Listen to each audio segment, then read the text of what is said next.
Attendees are in listen-only mode.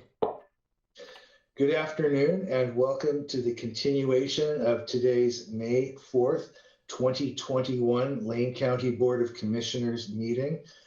We are now on item 11 on our agenda today, Public Works. This is the third reading and public hearing. Ordinance number PA 1385 in the matter of amending the Lane County Rural Comprehensive Plan to add a quarry to the inventory of significant mineral and aggregate sites, authorize mining and processing as provided by Oregon Administrative Rule 660-023-0180, amending the RCP to redesignate land from forest to natural resource, mineral, and rezone that land from non-impacted forest land F1 zone to quarry and mine operations QM zone, requiring site review of the proposed mining operations pursuant to Lane Code 16-257 4A through J, repealing ordinance number PA 1363 and ordinance number PA 1343, and adopting savings and severability clauses. Remand number 2, planning file 509-PA20-05535. Remand number 1, planning file 509, PA18-05392.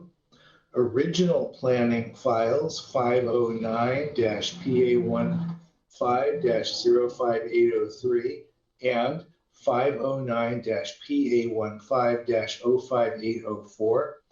Applicant Old Hazeldale Quarry.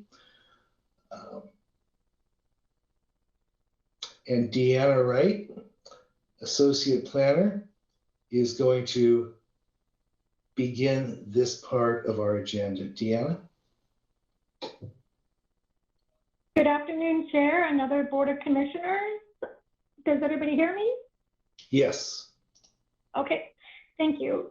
Staff sent a supplemental cover memo to the board yesterday, and it's published on the board's agenda webpage for anyone to access.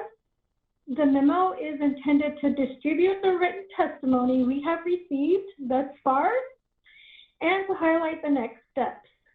Staff listed 5 options for the board to make in your motion today, and I'll just go over them real quickly. If the board chooses option 1, the ordinance will go into effect 30 days after approved.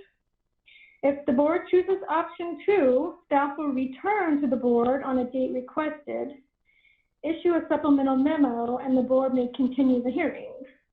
If the board chooses option 3, staff will return to the board on the date requested, issue a supplemental memo with analysis, and the board may deliberate on the matter. If the board chooses option 4, the record will be kept open for additional testimony. Staff will return to the board on the date requested, issue a supplemental memo, and the board may deliberate on the matter thereafter. If the board chooses option 5, staff will be directed to prepare an order with findings and return to the board for denial option. The planning director and staff met this morning, and at this time, we recommend option 3 in lieu of option 4 that we originally wrote in the cover memo for several reasons, including 1, we're continuing to receive opponent testimony, including testimony that we just received today at about 11:30 a.m. from Save TV View attorney Mr. Sean Malone that raises substantive issues regarding the need for an ESEE analysis.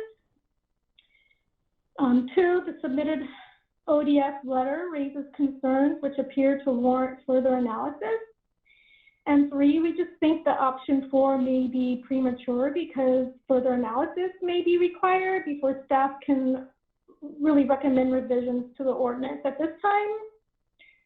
Well, staff forwarded written testimony received as of about noon yesterday. I'm continuing to receive more submittals it's approximately 20 more letters, and I'll need to forward these to the board members. So should the board choose option 3, staff can provide a recommendation on a time frame that works for parties and staff. Respectfully request enough time to review all the testimony and give our analysis in a supplemental cover memo, should this be the board's chosen option. Again, I'll note initial review of the letters indicate that many of the issues raised may be beyond the scope of the remand. However, there do appear to be substantial issues raised in some of the testimony, which could alter staff's recommendation. This additional analysis usually occurs after the applicant's final rebuttal. And I'll just mention that we are thinking of creating a project webpage to house all these items. We'd have to figure out internally how to best go about doing so. So I'd stay tuned on our website, but more to come on that.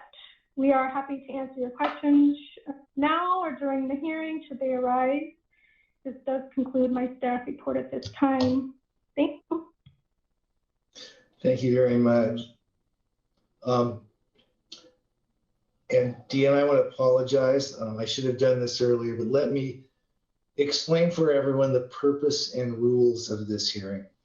The purpose of this hearing is to accept evidence and hear arguments limited to the 2 Land Use Board of Appeals remand decisions. The final opinion and orders, Save TV Butte et al. Versus Lane County, OR Luba number 2017-031, and Save TV Butte et al. Versus Lane County, OR Luba number 2019-002. The board's decision in this matter is subject to criteria cited in the agenda cover memo and attachments. The testimony and any written evidence and argument must be directed toward the approval criteria on the remanded items. This remand hearing is limited to the issues remanded or deferred by LUBA in its prior decisions. The board will accept testimony and evidence on the issues summarized as follows. 1, provision of notice to the Department of Land Conservation and Development of alteration to a proposed comprehensive plan change. 2, scope of acreage being added to the inventory. 3, consideration of conflicts with big game range as an inventoried statewide planning goal 5 resource pursuant to OAR 660-023-01805B, and 4, the need to address conflicts pursuant to OAR 660-023-01805B caused by off-site discharges relating to A, silica dust, B, air pollutant dispersion modeling, C, net air quality benefit emission offsets, D, air blast and ground vibrations, and E, groundwater impacts. 5, whether the county's decision to designate and zone 61 acres NR:M and QM:RCP improperly construes the Lane County Code. 6, challenges made with findings of compliance with OAR 660-023-0180 and whether those findings are inconsistent with other findings to demonstrate compliance with LC 16.257 site review, and 7, whether the county improperly construed OAR 660-023-0180 in failing to evaluate all conflict with big game, in failing to conduct an ESEE for the conflicts that are not minimized, and in failing to impose conditions to minimize the displacement that will occur from the mining activity. This remand hearing is the continuation of a Type 4 decision process for which the board will conduct an evidentiary hearing. The board will conduct the remand hearing to review and address issues relating to the assignments of error upon which LUBA based its remand decision.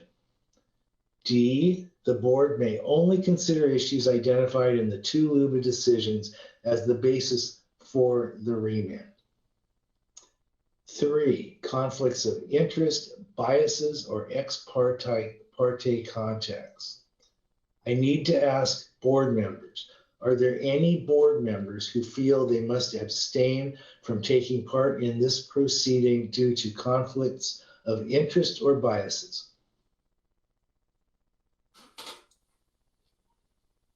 Seeing none, are there any board members that wish to disclose any ex parte contacts, and if so, do such contacts preclude the board member from acting impartially? Seeing none, are there any challenges from the, yes, I'm sorry, Commissioner Farr. Thank you, Chair Bernie. In addition to public testimony that's been received by everybody, I received an unsolicited social media message to which I did not respond. Thank you, Commissioner. Are there any challenges from those in attendance to the board's authority to hear this matter? Diana, I hear none. Do you see any? I do not. Thank you. 4, personal conduct.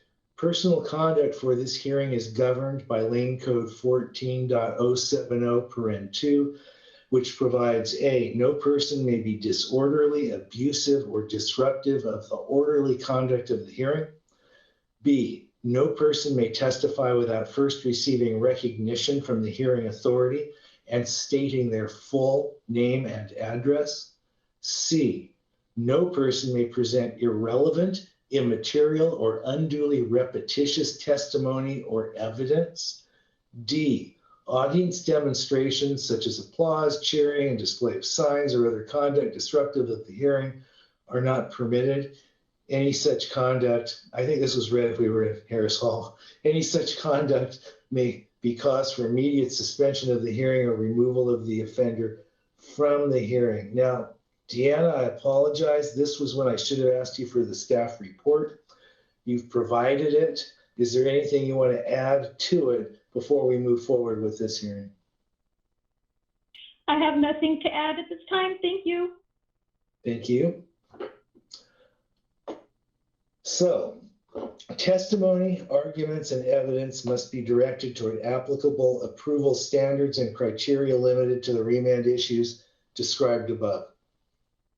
Failure to raise an issue accompanied by statements and evidence with sufficient detail to give the board and the parties an opportunity to respond to the issue may preclude appeal to LUBA on that issue.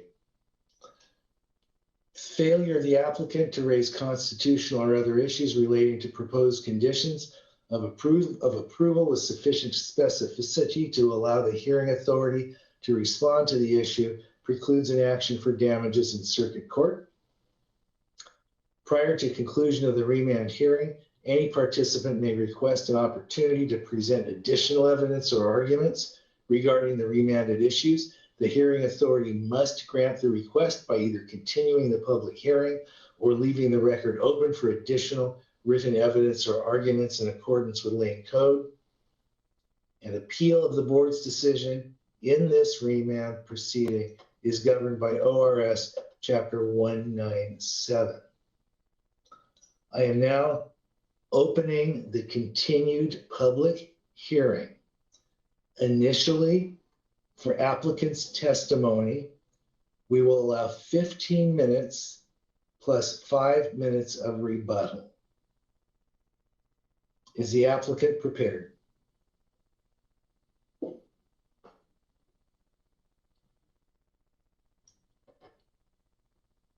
I apologize. If at this time you are the applicant, if you would please raise your hand and I will call upon you to speak.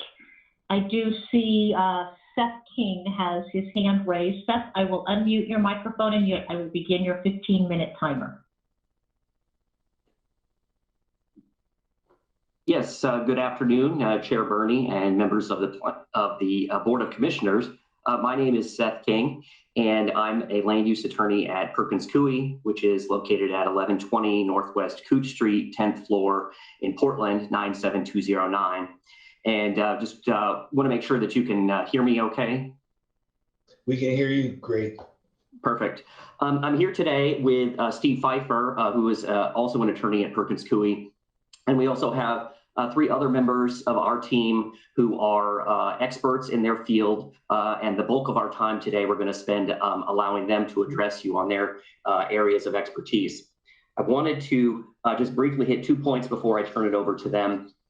First of all, in terms of our request today, we understand that staff is recommending option 3, and the applicant generally agrees with that with one caveat. We believe that the board should close the public hearing today, set a 4th hearing, and then set up an open record period through 3 parts, and then come back at a later date and deliberate at that time toward making a final decision. We agree with staff. There's still a lot of issues being raised, a lot of testimony coming in, and it's important to get everything fleshed out. In particular, I can say from the applicant standpoint, we just received a letter from the resident's attorney about an hour and a half ago, and so we're obviously still just trying to get that processed. So we do request for that 3-part open record period, and during the rebuttal, I can set out some suggested time periods based upon what we hear today from the opponents.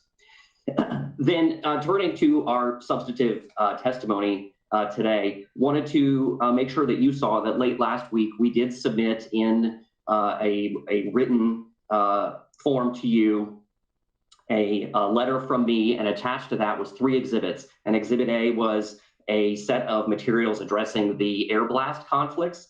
Exhibit B was a packet of materials addressing air quality conflicts, and Exhibit C was a packet addressing big game conflicts. And each of those packets consisted of a cover memo that summarized the testimony that had previously been presented to the board and is part of this record before you. And that's all of our expert testimony and studies and reports and analysis and recommendations. And so we grouped each of those packets by conflict issue to hopefully allow you to look at everything at once. And then today we have each of the experts who helped work on the substance of each of those packets today to address you. And I'm going to turn it over. They're each going to have, I guess, maybe about 3 or 4 minutes to address you. I'd like to start with Tanya Wenzel, who will address the 3 sub-issues on air quality. I'm going to turn then to Carrie Standley, who's going to address air blast. And he may also discuss a little bit the noise studies that he prepared earlier in the process, which are technically outside the scope of the remand. And then we'll turn it over to Jason Robison, who can discuss the big game conflicts. So with that, I will turn it over to them. And do welcome your questions as they are here before you today. Thank you. If I may ask those additional speakers to raise your virtual hand so I can find you and have you speak. I do see, at this point, I just want the hands raised for the applicant, the ones that were just listed. So if you raised your hand and you're not one of the applicants, please take it down. I will call upon Tanya Wenzel and unmute you, and you may begin your testimony. Hello, my name is Tanya Wenzel. I'm an air quality scientist with SLR International Corporation, located at 1800 Blankenship Road, Suite 440, West Lynn, Oregon, 97068. I just want to make sure you all can hear me. Yes, we can. Great. Here to discuss the technical memoranda prepared by SLR in 2018 to address the 3 air quality concerns, which are respirable silica dust, meeting dispersion modeling requirements, and meeting air quality offset requirements. To address and mitigate these potential emissions of silica dust, best management practices have been included as conditions of approval of the quarry. These conditions of approval include a number of items to reduce the silica dust, including the maintenance of vegetative cover on stockpiles, the use of water spray bars on the crusher, screens, active aggregate stockpiles, haul roads, and to wet each load of aggregate trucks leaving the quarry. Use of a crusher that meets LRAPA and Oregon DEQ permit standards. The following of the Oregon Department of Geology and Mineral Industries best management practices for aggregate mining to suppress dust emissions. Paving the main facility access road from Denning Road to the scale house. The implementation of and compliance with the fugitive dust and daily reporting plan that was submitted by Arctic Engineering. The installation of a wheel wash facility to be used by aggregate trucks prior to the exiting of the project site onto Denning Road. The use of integrated manufacturer designed dust collection systems on the rock drills. Complying with the conditions of any ACDP permit issued by LRAPA for the project or its components, and the delaying of blasting during unfavorable meteorological conditions when wind speeds greater than 25 miles per hour. Wind speed is the only unfavorable meteorological condition to consider because it will have the greatest impact on fugitive dust, which is the greatest source of emissions during blasting. By limiting blasting to conditions when wind speed is less than 25 miles per hour, fugitive dust emissions will be minimized. The second and third air quality concerns are meeting dispersion modeling requirements and demonstrating offsets for impacts to ambient air quality.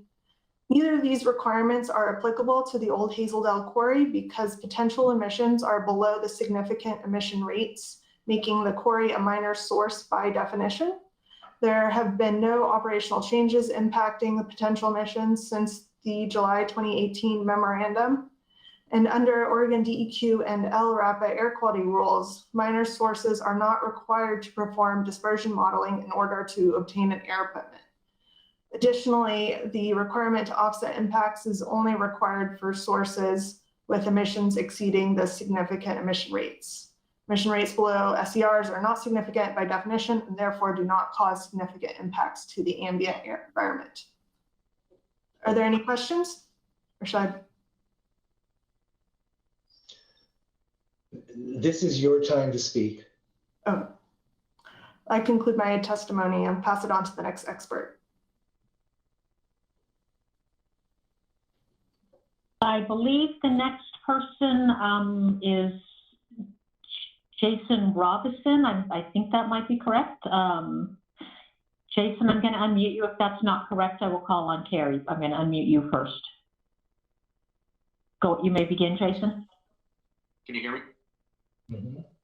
Yes. All right. Thank you. So for the record, thank you, Chair Bernie, Board of Commissioners. My name is Jason Robinson. I'm the wildlife biologist, formerly with Northwest Resource Solution at PO Box 2428, Roseburg, Oregon 97470.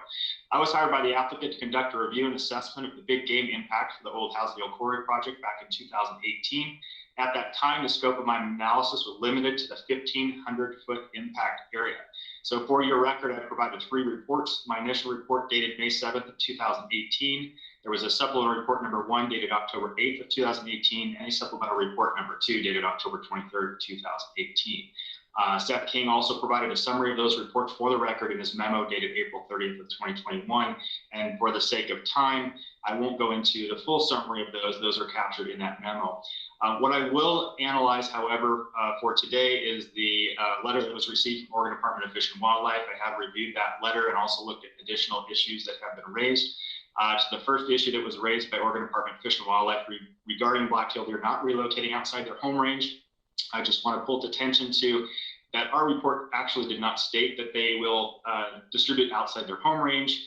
We stated that they would redistribute themselves from disturbance. So essentially saying that within that home range that they currently have about 0.37 square miles or 236 acres, they would redistribute themselves due to the impact. So we did not say that they would redistribute outside of the home range. So I wanted to just state that for the record. And once again, nonetheless, we did say that there would be impacts to those local deer. However, that level of significance did rise to a level of significance within the impact area for this analysis. On the issue number 2, when we look at the impact to elk, one thing I want to point out is once again, we look at the 1,500-foot impact area. And when we look at the impacts to elk and we look at what Mr. Yee provided in his record, he actually clarified exactly what we were trying to show, is that the elk do distribute themselves throughout their home range. You'll see that within the map that was provided along with the testimony from Mr. Yee, showing that those elk do distribute themselves within that predetermined 4,000 foot or 4,000 acre home range. And so our analysis shows that they will redistribute across that home range and that the impacts within that 1,500 foot are once again non-significant. Now, Mr. Yee also raises the alleged conflict associated with potential landowner impacts. And once again, if you look at that map, you can see that those elk are already fairly distributed across that landscape. So it is very difficult to determine if those elk will actually cause impacts, further impacts beyond what may be perceived as well, looking at that existing home range distribution. And then as far as additional information regarding the project, as we look at the area, once again, I want us to focus on the 1,500 foot impact area. That was the analysis area. And I believe our conclusion to date is still that there is not a significance within that impact area. So the other issues raised in Mr. Yee's analysis are outside the scope of the Goal 5 resources and not addressed here. Thank you for your time. Thank you. Thank you. Thank you. I will next call upon Carrie Stanley. Carrie, I will unmute your microphone and you may begin your public testimony. Very good afternoon, Commissioners. My name is Carrie Stanley. I'm with the DSA Acoustical Engineers. I'm at 15399. So we're having trouble with your sound, sir. I don't know if you have an extra. Hello? Are you hearing me now? It's garbage. It could be because I'm in a hotel in Flagstaff, Arizona, and that's what I guess. Should I call in on my phone? Other commissioners, are you also having difficulty hearing?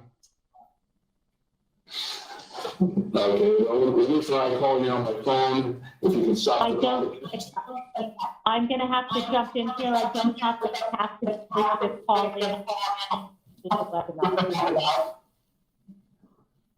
Okay, I will speak slowly, maybe that will help if you understand. Are you hearing anything I'm saying other than garbled sound? Well, all we can hear is, Commissioner Farr, all I can hear is an echo. I'm having trouble. I can make out the words, but I may be missing one or two. Yeah, sir, you might as well go for it. You got a couple of minutes. We'll listen as hard as we possibly can. All right. The aircraft issue was addressed in my April 16, 2018 letter to Mr. Stephen Pfeiffer of Perkins Quarry. That was the Exhibit 4 of the applicant's response to his decision.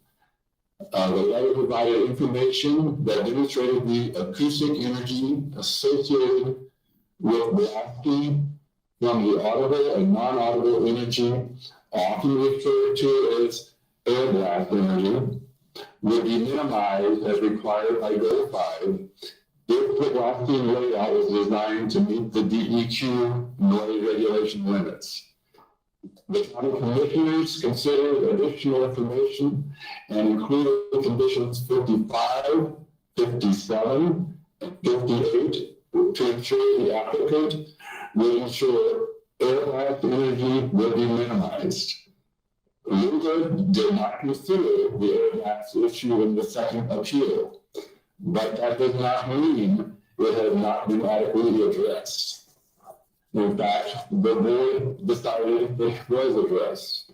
This board can concur with the previous board and adopt the same conditions to ensure air blast energy will be minimized.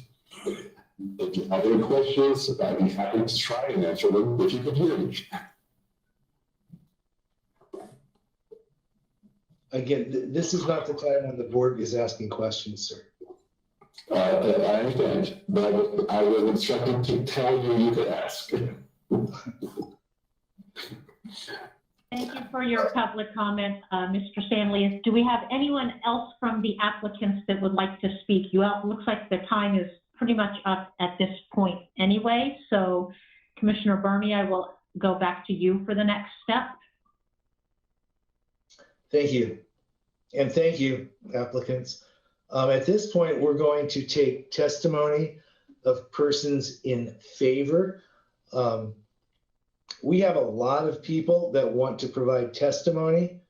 Internally, we debated about cutting down from 3 minutes to 2 minutes per person. We've decided we will give each person the full 3 minutes. However, I have instructed the moderator to literally mute you at 3 minutes because we have so much testimony to deal with. So please manage your time. At this time, are there persons in favor of the application that would like to testify?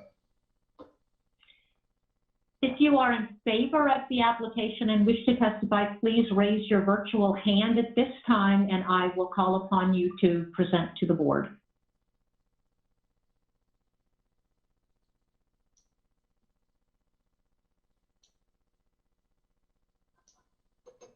Chair Burney, I am seeing no hands being raised at this time. Oh, okay. Well, in that case, is there testimony of anyone who is neither opposed nor in favor of the application who would like to testify at this time? If you have registered to speak and you're neither in favor nor opposed to this item, please raise your virtual hand at this time and I will call on you to testify. Chair Burney, I see no hands being raised. Okay. At this time, we are going to provide 15 minutes for lawyers or others representing a group of individuals opposed to the application. So if you would raise your virtual hand now, if you are representing such a group opposed to the application. If you are here to speak on behalf of a group, please raise your virtual hand now. The group total will be 15 minutes, so anyone who has their hands raised to speak on behalf of a group such as a city council, or if you're here representing attorneys, I will call upon you to speak now. One moment, I'm getting the hands up. I see 3 hands up who are people who are wanting to speak on behalf of a group. I will start with Sean Malone. Actually, I see 4. I have Sean Malone, Josh Laughlin, Kevin Matthews, and Melody Cornelius. I will begin with Sean Malone, and the 15-minute timer will begin. Mr. Malone, you may start. Good afternoon, Sean Malone on behalf of Save TV Butte, Linda McMahon, and Kathy Picorni. And just to clarify, this full 15 minutes is for all 4 of those individuals? Okay, I'll assume that.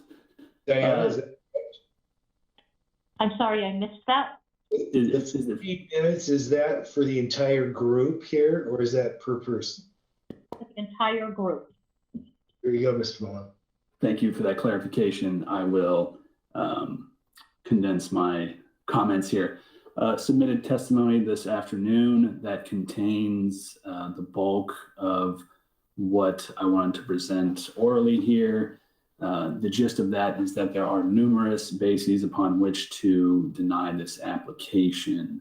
And much like the prior Gimple Hill case that some of the commissioners dealt with, the applicant here has failed to perform an EC analysis for significant conflicts with big game.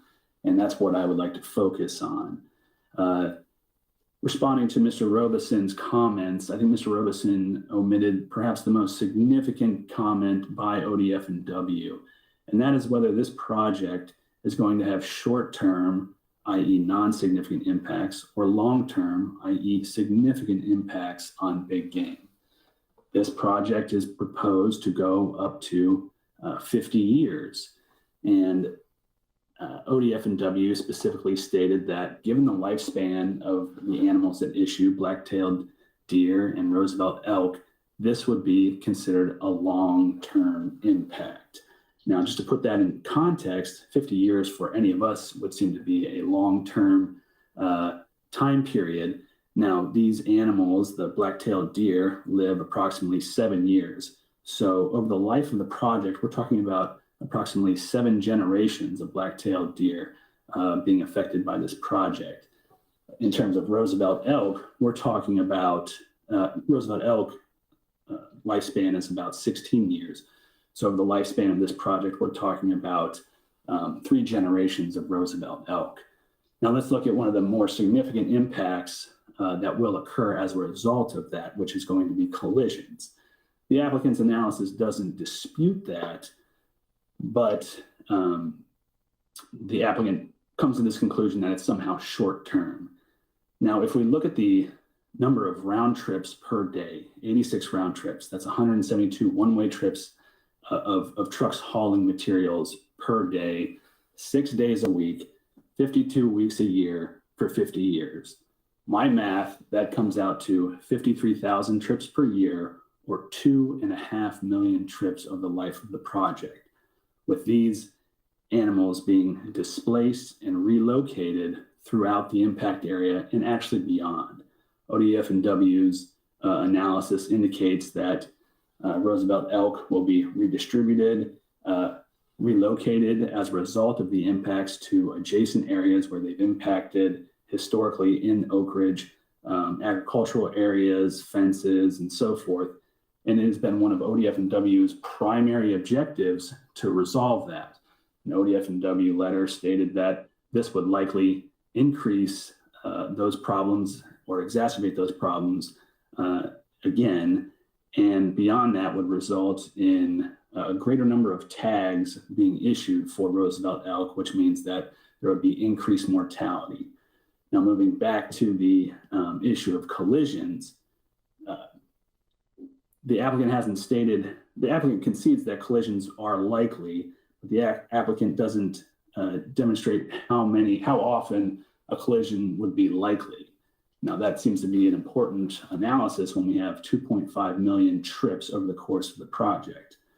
Other effects of the project over the course of 50 years, as conceded by the applicant and as backed up by ODF&W, are both physiological, increased stress hormone response, decreased birth rates, and behavioral responses, including redistribution and change in resource allocation as a result of the disturbance.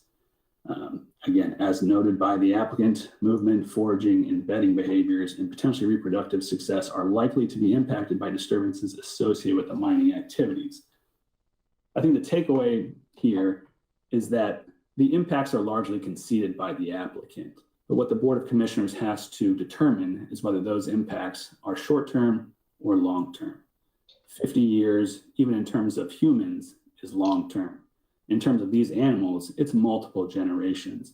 So based on that, there are significant conflicts, and as a result, an EC analysis needs to be performed under OAR 660, 023, 0180, sub 5, sub D. And with that, I'm happy to hand it over to the remainder of the individuals representing groups. Thank you. Thank you, Mr. Malone. We will now move to Josh Laughlin. Josh, I will unmute your microphone and you may speak on behalf of your group. Can you hear me okay, Commissioners? Yes. Great. Good afternoon, Chair Bernie and Commissioners. My name is Josh Laughlin, P.O. Box 10455, Eugene, Oregon, 97440.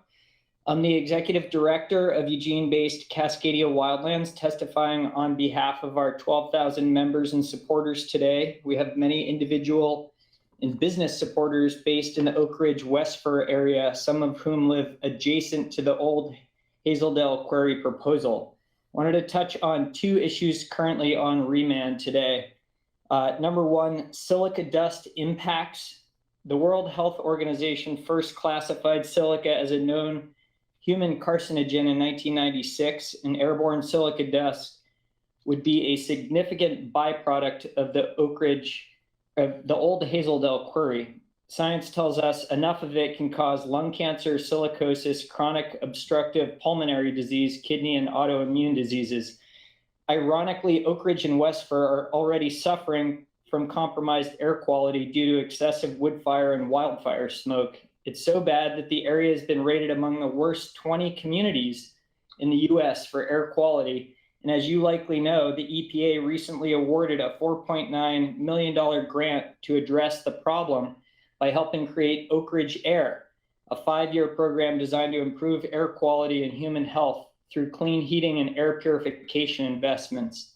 Number 2, big game impacts. Based on personal conversations I had with Oregon Department of Fish and Wildlife senior biologist Christopher Yee on April 28th and on May 3rd, 2021, this quarry proposal will have direct impacts on Roosevelt elk and black-tailed deer. Yee also notes this in ODF&W's April 29th, 2021 letter submitted into the project record. It is his expert opinion that the elk herd that utilizes the project area will disperse off-site when blasting, loading, and hauling initiates. Specifically, the elk will move toward High Prairie immediately north of Oak Ridge and cause increased damage to private property. Due to crop and fence damage already caused by elk in High Prairie, unlimited elk hunting tags have been issued, according to Yee. Increased elk mortality will then occur from damage control hunting when additional elk move on to the private property if mining operations commence. With regard to black-tailed deer, Yee states that based on studies that he's performed and anecdotal evidence, when confronted with disturbance, deer stay put. Because of this, the quarry will have direct impacts on foraging, overwintering, and fawning, which are likely to be significant in scope. Additionally, during rutting season in the fall, according to Yee, black-tailed bucks aggressively chase does, which result in mortality from vehicle collisions. He believes additional mortality would occur if this quarry proposal is approved due to the 86 daily round-trip gravel trucks expected on Dunning Road daily during peak operations. Due to the significant impacts of this proposal, the applicant was required to initiate an EC analysis. Because the applicant has not done this requisite review, we believe the application must be denied.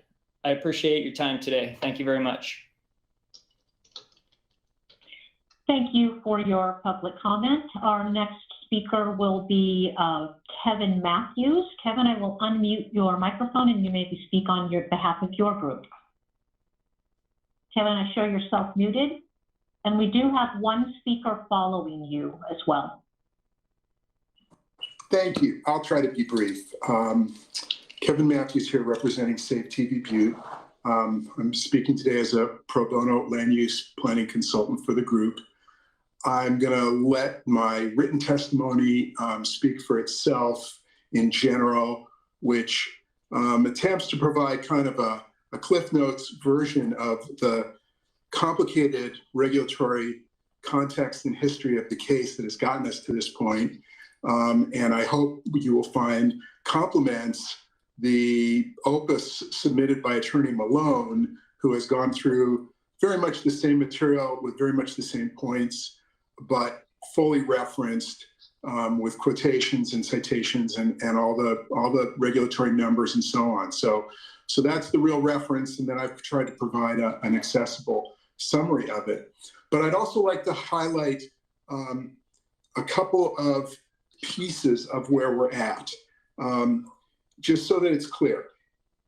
I think there's ample evidence from all of the biologists on both sides of the case who have submitted testimony that there are significant impacts to the elk, and that the putting of warning signs on Dunning Road is not enough to reduce those to a level of insignificance. And that, as we understand, that then triggers an ESCE analysis for the county board to ultimately make a discretionary decision if they're going to approve the application. There's a really big public process question if you get to that point If you get to that point and you say, yes, we want to do an ESEE analysis on this, that analysis needs to bring on a wide range of energy, social, environmental, and economic factors. There needs to be public participation in identifying those factors and rebutting those factors and sussing them out and analyzing them. That's not just something that can be done in findings after a hearing in a way that is commensurate with statewide planning use goal 1 on public participation. Similar, but at a little bit more nerdy technical level, there's also ample evidence, both from the applicant's biologists and from all the other biologists who have submitted testimony, that impacts in the big game wildlife habitat are likely to extend beyond the 1,500-foot radius. When you have impacts going beyond the 1,500-foot radius, the county needs to designate a wider impact zone so that those impacts can be analyzed. Well, you just heard from the applicant's biologist that he's careful, professional, and he made it clear that his report analyzed impacts within 1,500 feet. So he probably can't approve this without fixing that excessively small impact radius. You'd have to widen the impact radius. If you do widen the impact radius, we're going to have to figure out how to go back to evidence again and get the professional biologists to talk about that and get public input on that wider radius, as is in the written testimony that takes in roads and so on. Last thing I'm going to put in is just to get this on the record. You know, there were some comments at the first part of this hearing a couple weeks ago that blasting these days is a very quiet, minor disturbance.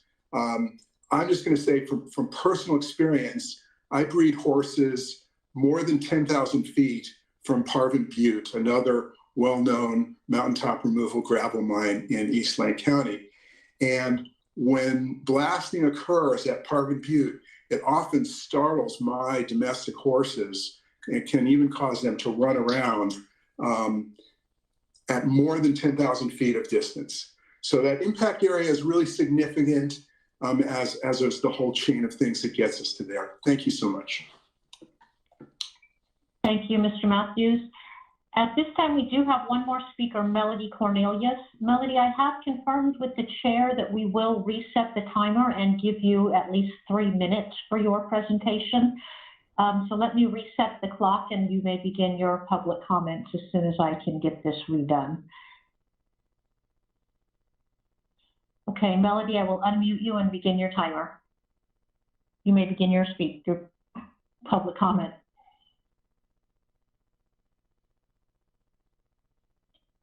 Melody, we can't hear you.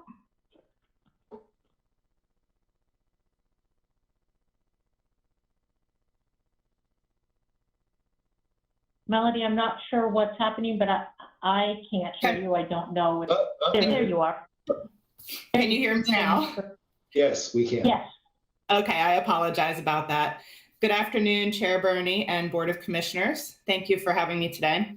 My name is Melody Cornelius. I am the mayor of West Fir. I live at 46835 Sunset Avenue in West Fir, Oregon.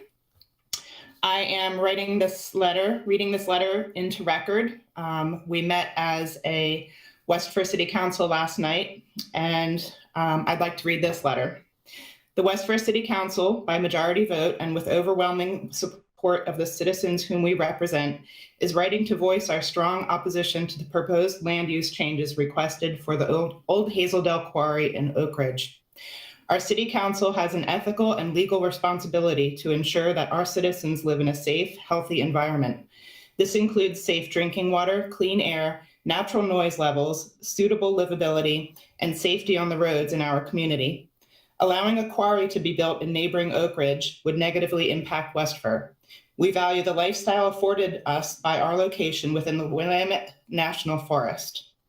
The Oak Ridge West Fir area has capitalized on this and rely on the tourism attracted by a clean, quiet environment in which we sustain our livelihoods. This value is supported by Lane County by means of committing hundreds of thousands of dollars to promote the Oak Ridge Westford area for rural tourism and economic development. This proposed quarry would compromise our air and water quality, would increase health risks in our community, introduce intolerable noise levels, displace wildlife, and increase road congestion. It would negatively impact our environment, our livelihoods, and our quality of life. It would undermine the efforts of the cities, the county, and the state to support the economic sustainability of our area. While we understand that you are being directed to make a decision on the remanded points, we are also urging you, our elected commissioners, to courageously make a statement and stand with the citizens of our community and your county. The city of Westford is strongly opposed to the old Hazeldale Quarry.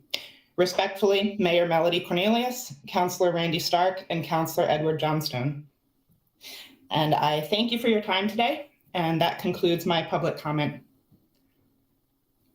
Thank you for your public comment. Chair Bernie, that is all I have signed up to speak on behalf of groups. So if you would like to move to the next step, I'll reset the timer and we can move forward. Yes, and at this juncture, I want to very much thank both applicants and opponents' testimony. At this time, we are going to list the testimony of individuals opposed to the proposal. And again, after 3 minutes, you will be muted, so please plan your time accordingly. At this time, if you have signed up to give public comment in opposition, please raise your hand, your virtual hand, and I will unmute you and begin your timer. Please only raise your hand once so that it doesn't go back down. I will begin with Naomi Kotler, followed by Mackenzie Bowerman. Naomi, I am going to unmute you and you may begin your public comment. Hello, does everyone hear me? Yes, we do. Good afternoon, Chair Bernie and Commissioners. My name is Naomi Kotler and I live at 76341 Clone Road in Oak Ridge, Oregon. I'm a registered nurse of 10 years, a concerned Oak Ridge resident, and I strongly oppose the quarry and the change in zoning that would allow for it. I've worked as a nurse for Peace Health in the emergency department and cardiac unit, and I'm currently studying public health and policy at OHSU. I've lived in Lane County for 20 years, and I've moved to Oak Ridge in 2015. I'm speaking to you today as a nurse with a public health concern and a desire to address the adverse health effects this quarry operation will have on our community. Oak Ridge is a small town with a high incidence of chronic illnesses, including diabetes, cardiac disease, and respiratory ailments. Oak Ridge has limited medical resources with reliance on a small, underfunded, understaffed emergency medical service team. Since 2009, Oak Ridge had been designated by the EPA as a non-attainment area for the 24-hour National Air Quality Standards for fine particulate matter. Emissions inventory data gathered by LRAPA demonstrates local climate and topography make the city of Oak Ridge prone to wintertime temperature inversions, low wind speeds, and poor atmospheric dispersion. In 2016, the EPA moved Oak Ridge from non-attainment into attainment status, which was a major victory for the community. Since 2017, the city has been actively working on a resource development and mitigation plan to address air quality in Oak Ridge. The plan was developed in partnership with Lane County Public Health, LRAPA, the DEQ, the U.S. Forest Service, Lane Electric Cooperative, and state and local representatives. As a nurse and public health advocate, I am concerned that the quarry would increase health risk and undo previous efforts to improve air quality in our town. Residents with chronic illnesses would be adversely affected by increased exposure to the particulate matter generated by the quarry operation. Conditions such as COPD, emphysema, asthma, and allergies would be made worse by exposure to silica dust from mining operations and quarry traffic. Likewise, an increase in particulate matter will adversely affect residents already struggling with cardiac diseases and autoimmune disorders. According to the Thank you for your public comment, Naomi. We will now move to Mackenzie Bowerman. Mackenzie, I will unmute you and begin your timer. 1 moment. Good afternoon, Commissioners. Mackenzie Bowerman, 48080 Highway 58 in Oak Ridge. As the owner of the Oak Ridge Bike Shop, I see firsthand the benefits of Oak Ridge's natural resources: clean air, clean water, iconic skyline, and native wildlife. When we opened the bike shop in 2004, Oak Ridge was an ex-mill town looking for direction. Since then, Oak Ridge has become recognized as a leader in outdoor recreation. While cultivating this image, we have realized the corollary benefits to the health and livability of our citizens. The new mine proposed under Ordinance 1385 is not highly compatible with our existing goals. While Oak Ridge is experiencing an upswing boosted by its scenic beauty and quiet location, this is not a great time for mountaintop removal on a highly visible landmark. One of our more popular trails is the Eugene to Crest Trail. This leads from Waldo Lake to Oak Ridge. The bottom of the trail pops out on Upper Dunning Road.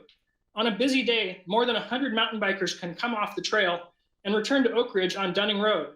During a bicycle event, there can be several times that many. In addition to sharing the road with mining vehicles, Dunning Road users will be exposed to the mine from the south and the east sides. As depicted by the site plan, the mine is contiguous with Dunning Road for approximately 1/2 mile.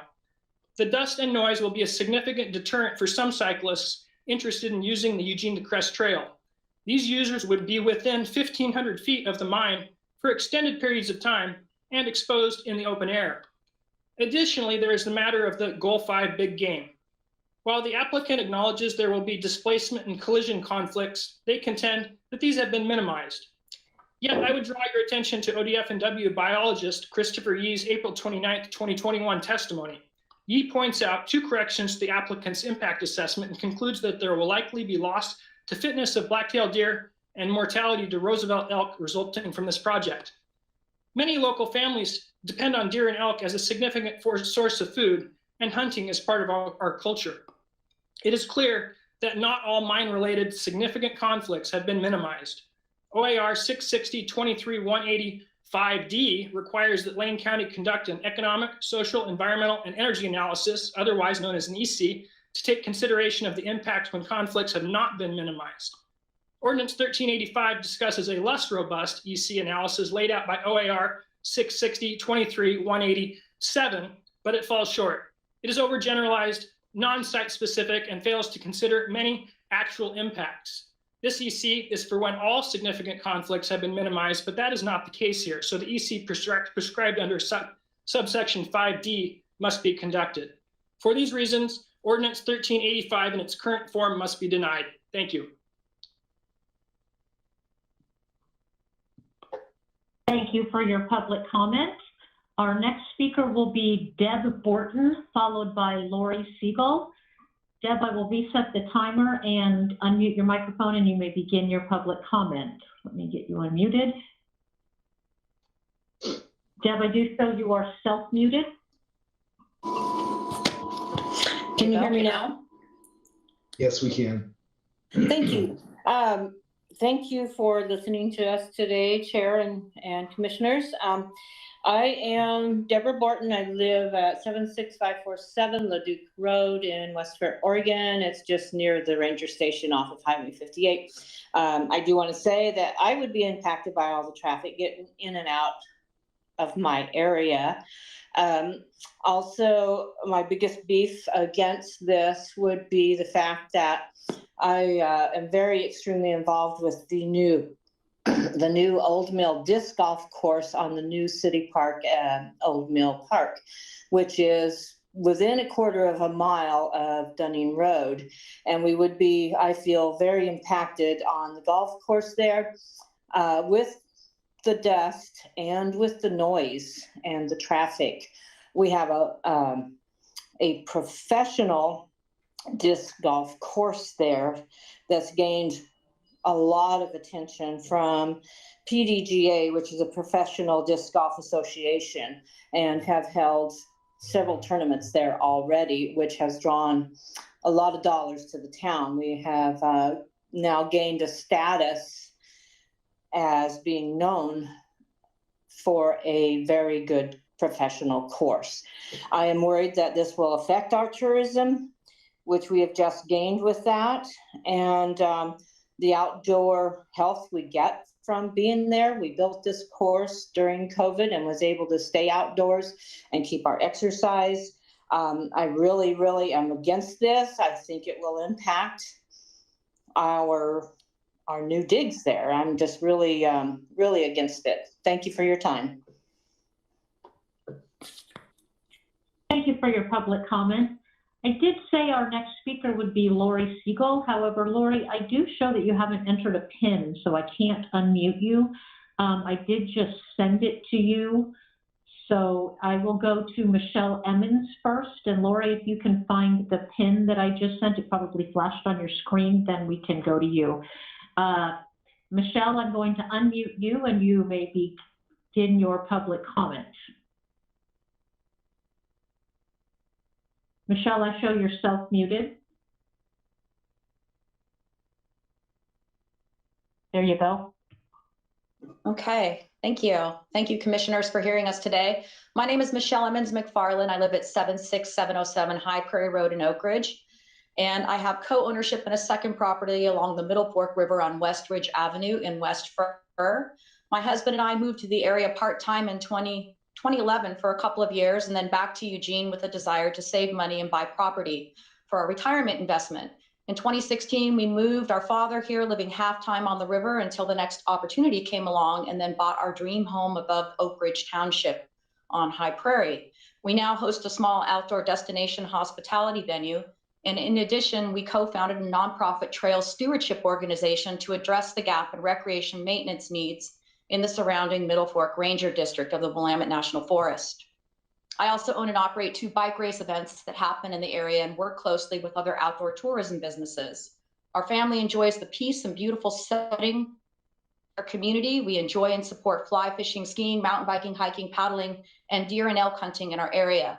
We are highly invested and engaged in our community and excited to support industrial opportunities that support our community, such as the forthcoming biomass campus, newly opened metal fabrication company, and other possible businesses such as soil, feed, and solar energy manufacturing.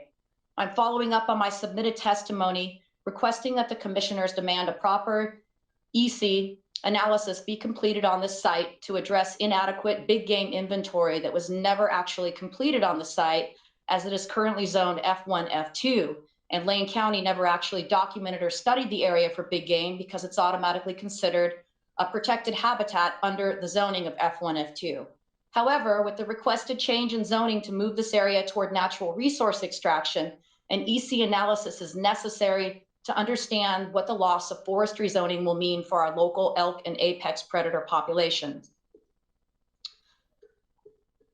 Due to my affiliation with Clean Water Initiatives, common sense also implores us to more thoroughly inspect and understand the effect of groundwater contamination from the former Pope and Talbot hazmat dump and city landfill site, which will be disturbed through the placement of the quarry's gravel crushing operations.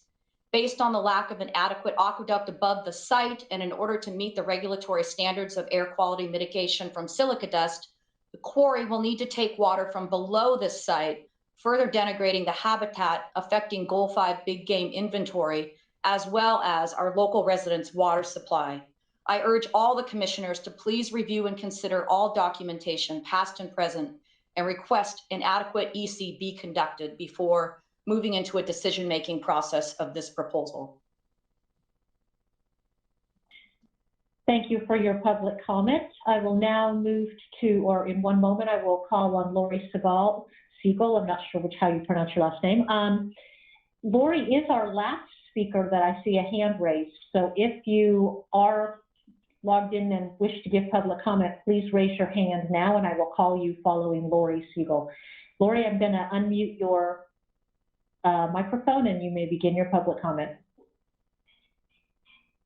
Thank you. Hello, commissioners. Thank you for the opportunity to speak this afternoon. I'm speaking on behalf of Landwatch Lane County.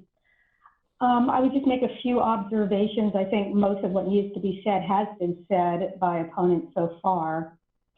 The county really doesn't have a very strong track record of protecting major big game. This has become evident in several planning actions that have gone before the Land Use Board of Appeals and been remanded to the county for various reasons.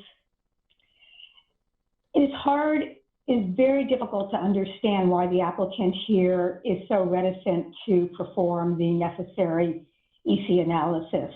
This has been the applicant's position on other land use matters, this same applicant. In other words, reticent to perform the EC analysis, although they clearly have access to the resources, the consultants, and the finances to do so.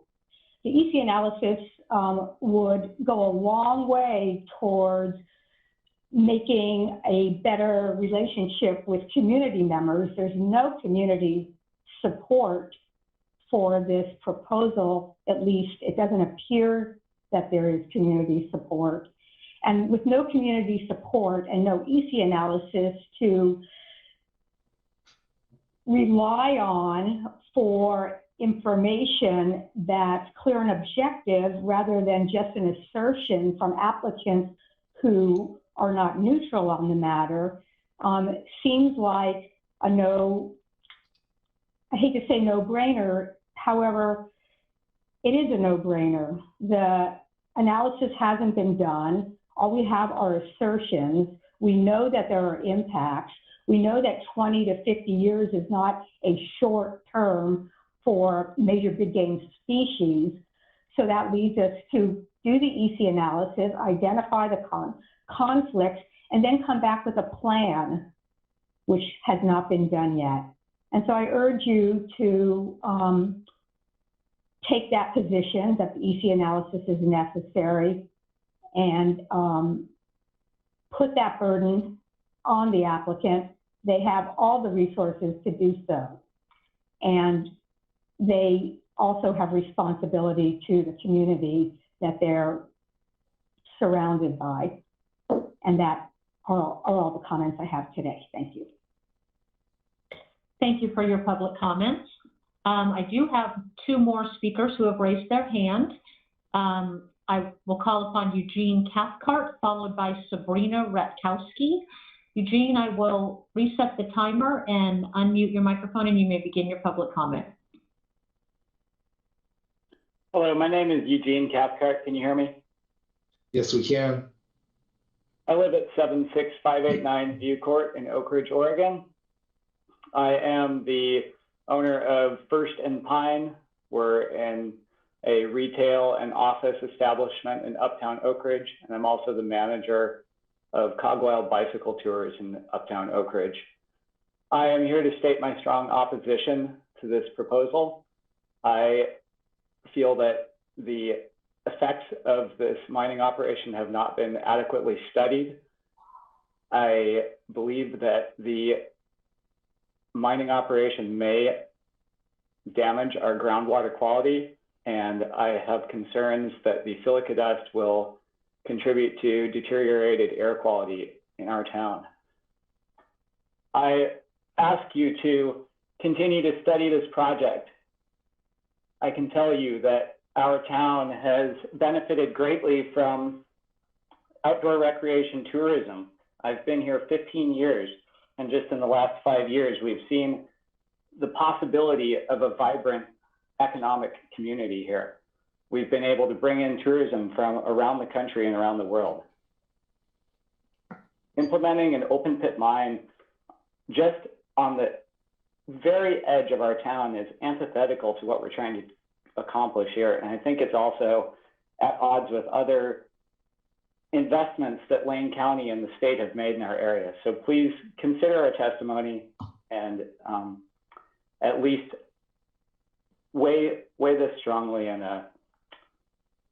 think carefully before you make a decision. Thank you. Thank you, Eugene. Our speaker is Sabrina Ratkowski. Sabrina, I will unmute your microphone and you may begin your public comments. All right, can you hear me? Yes, we can. Hi, everybody. Thank you so much for hearing me today.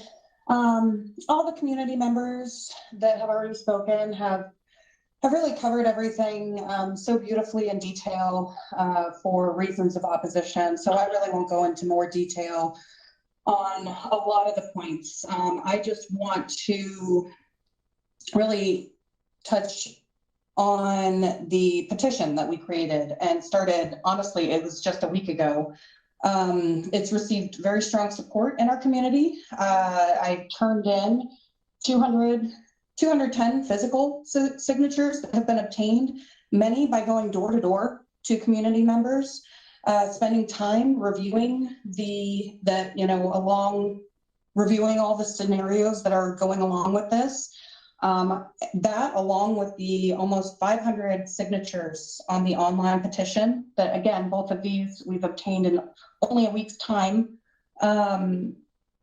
It's speaking with the community. I've realized that not enough people are aware that this situation, that the quarry is still an ongoing situation. A lot of people thought it was over. A lot of people didn't know about it altogether. There are quite a bit of people who do know about it, but I feel like the overwhelming amount of people who are not aware of it and who were very concerned about all of those remand issues that are trying to be overturned, I feel that it needs to be explored and given more sight into all of our community, considering we have received, almost 700 signatures just in a week's time, shows you how strongly opposed our community is.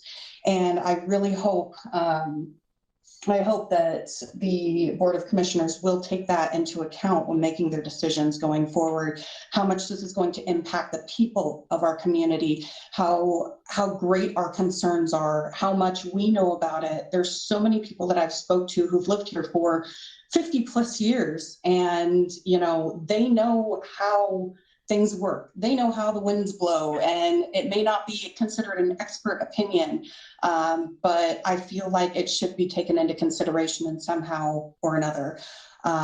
So I really do ask you guys to take that all into consideration, and thank you so much for your time today. Thank you for your public comment. At this time, I do not see any other hands raised to speak. If you would like to give public comment and you signed in, this is your last call for raising your hand.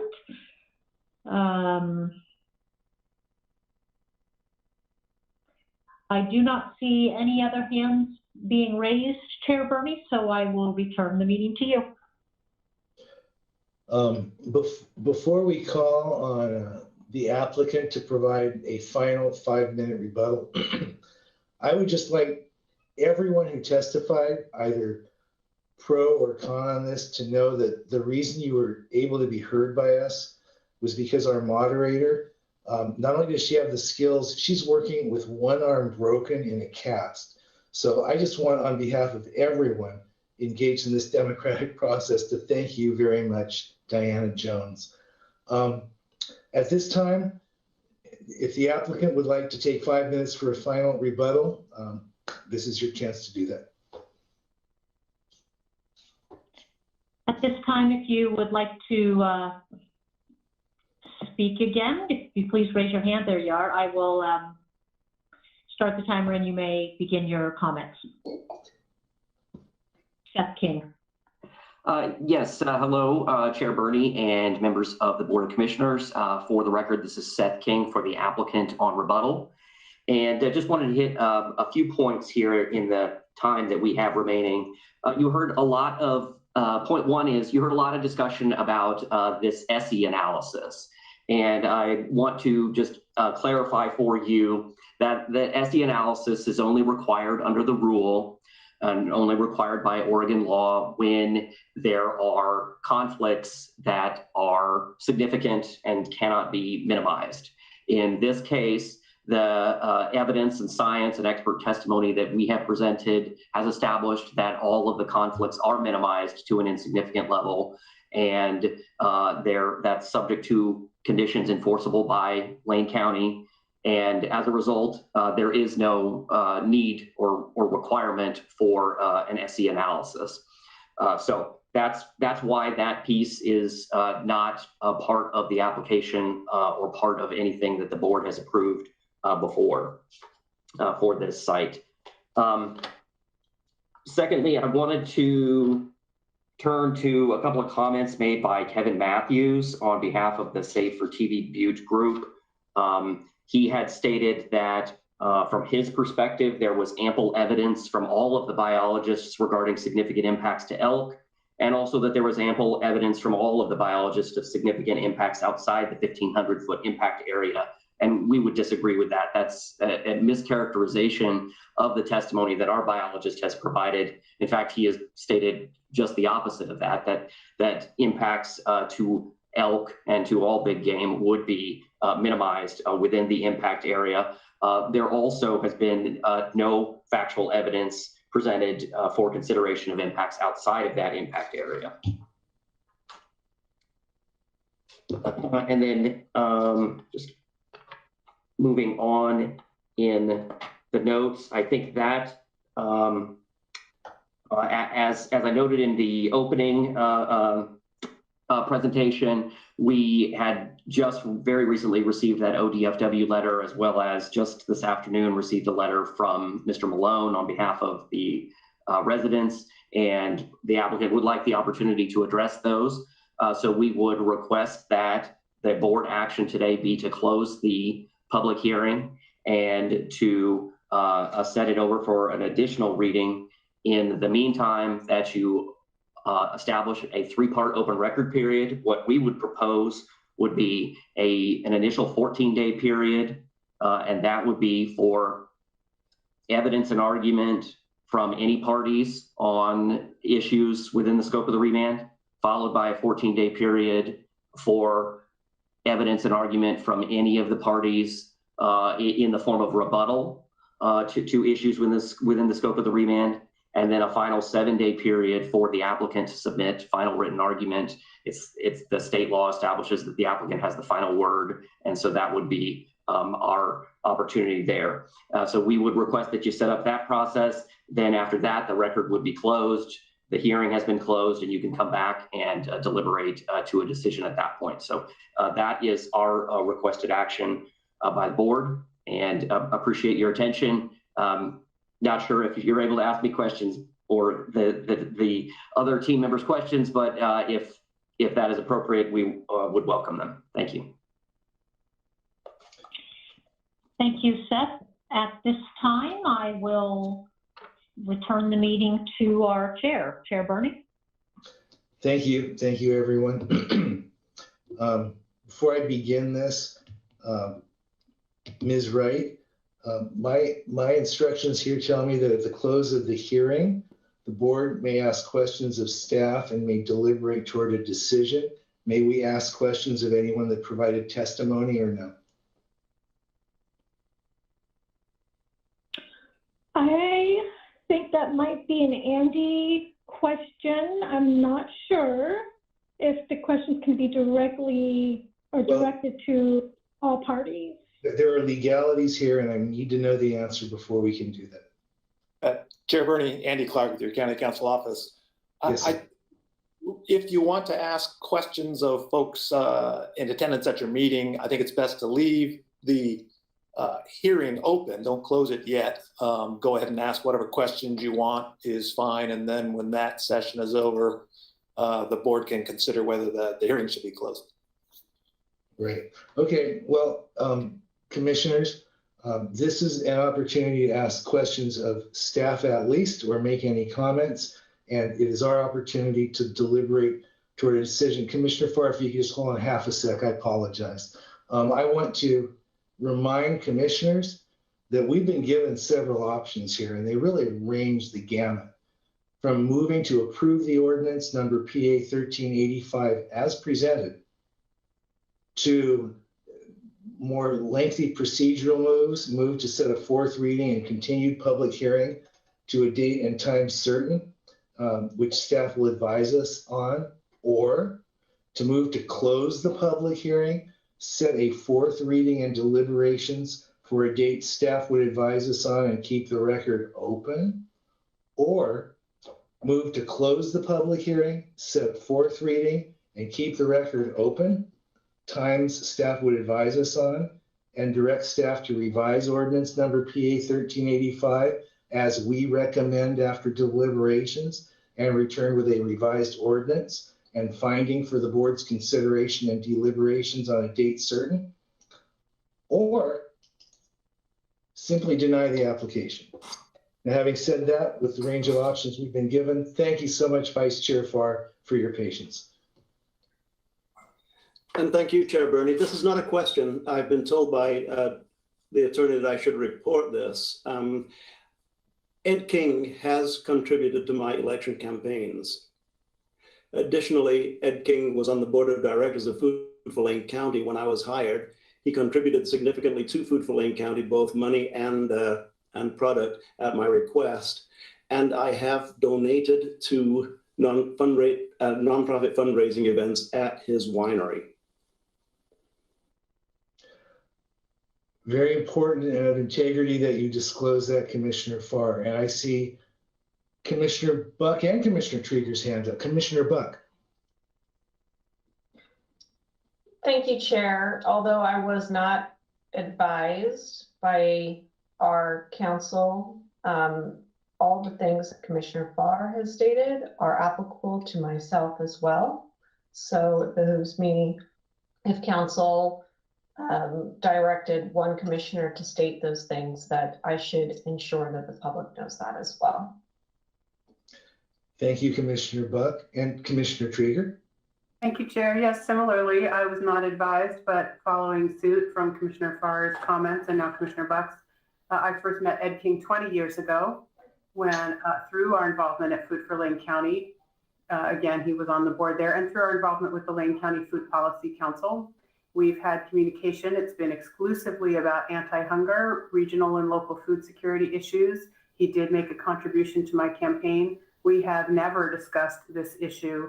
He has not been in touch with me at any time since I've taken office relating to this issue. Thank you, Commissioner. And for the public, I would like to state that I am the only commissioner that has never received a contribution from the aforementioned Ed King and has no conflicts, potential conflicts, or optics conflicts here.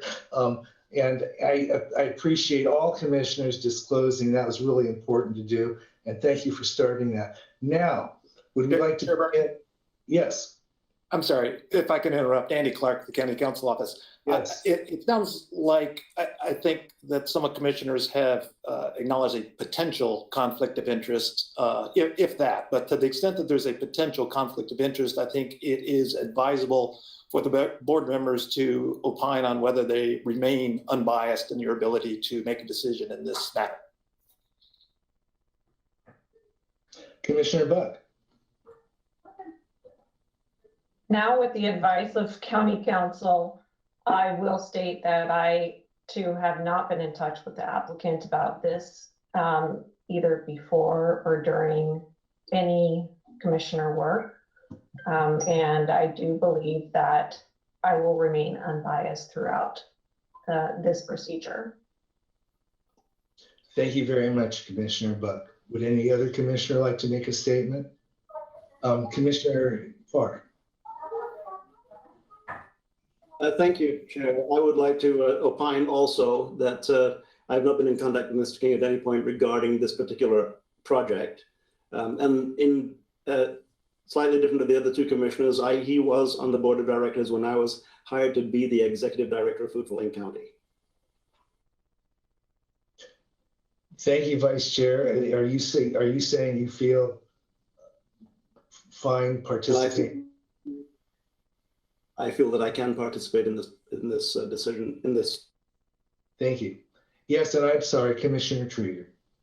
Thank you, Chair. Yes, and just for further clarification, I can confidently state that my connection to Ed King is completely separate from this issue and in no way impacts my ability to make a decision based on the information before us. Thank you. And I guess I don't have to opine. Mr. Clark, does that satisfy your request? May we now move on to deliberations? It does, Chair Bernie. Thank you. Thank you so much, sir. Would any commissioner like to begin comments, questions, the discussion, and the deliberation? Yes, Commissioner Buck.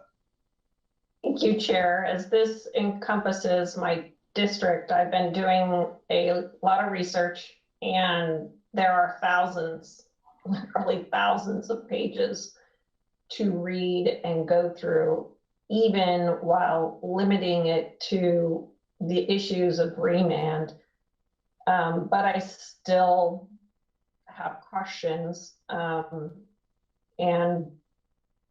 do agree that we should keep this open for longer to have time to fully digest all the material. My question is really for council. At least my initial question is that there is clearly a difference in opinion on what is significantly impactful versus quote unquote minimized as impactful. Is there any delineation as or a definition of what that means?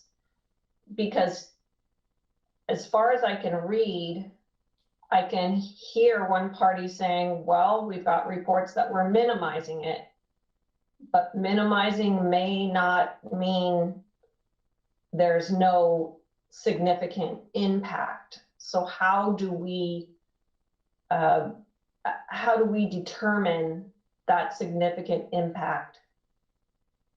Is there a clear definition?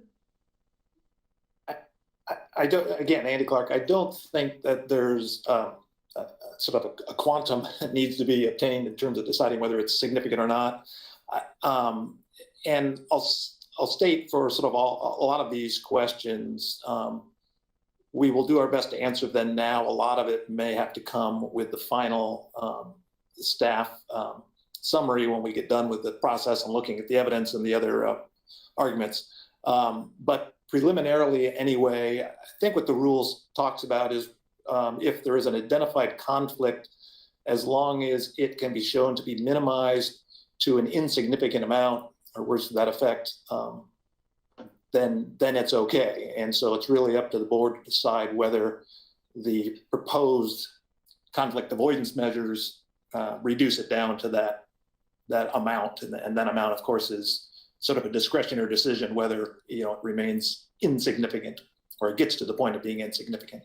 That's probably as close as we can get now to sort of defining that term. Commissioner, I'm sorry. Thank you. I think that is going to be a significant point in decision making later on.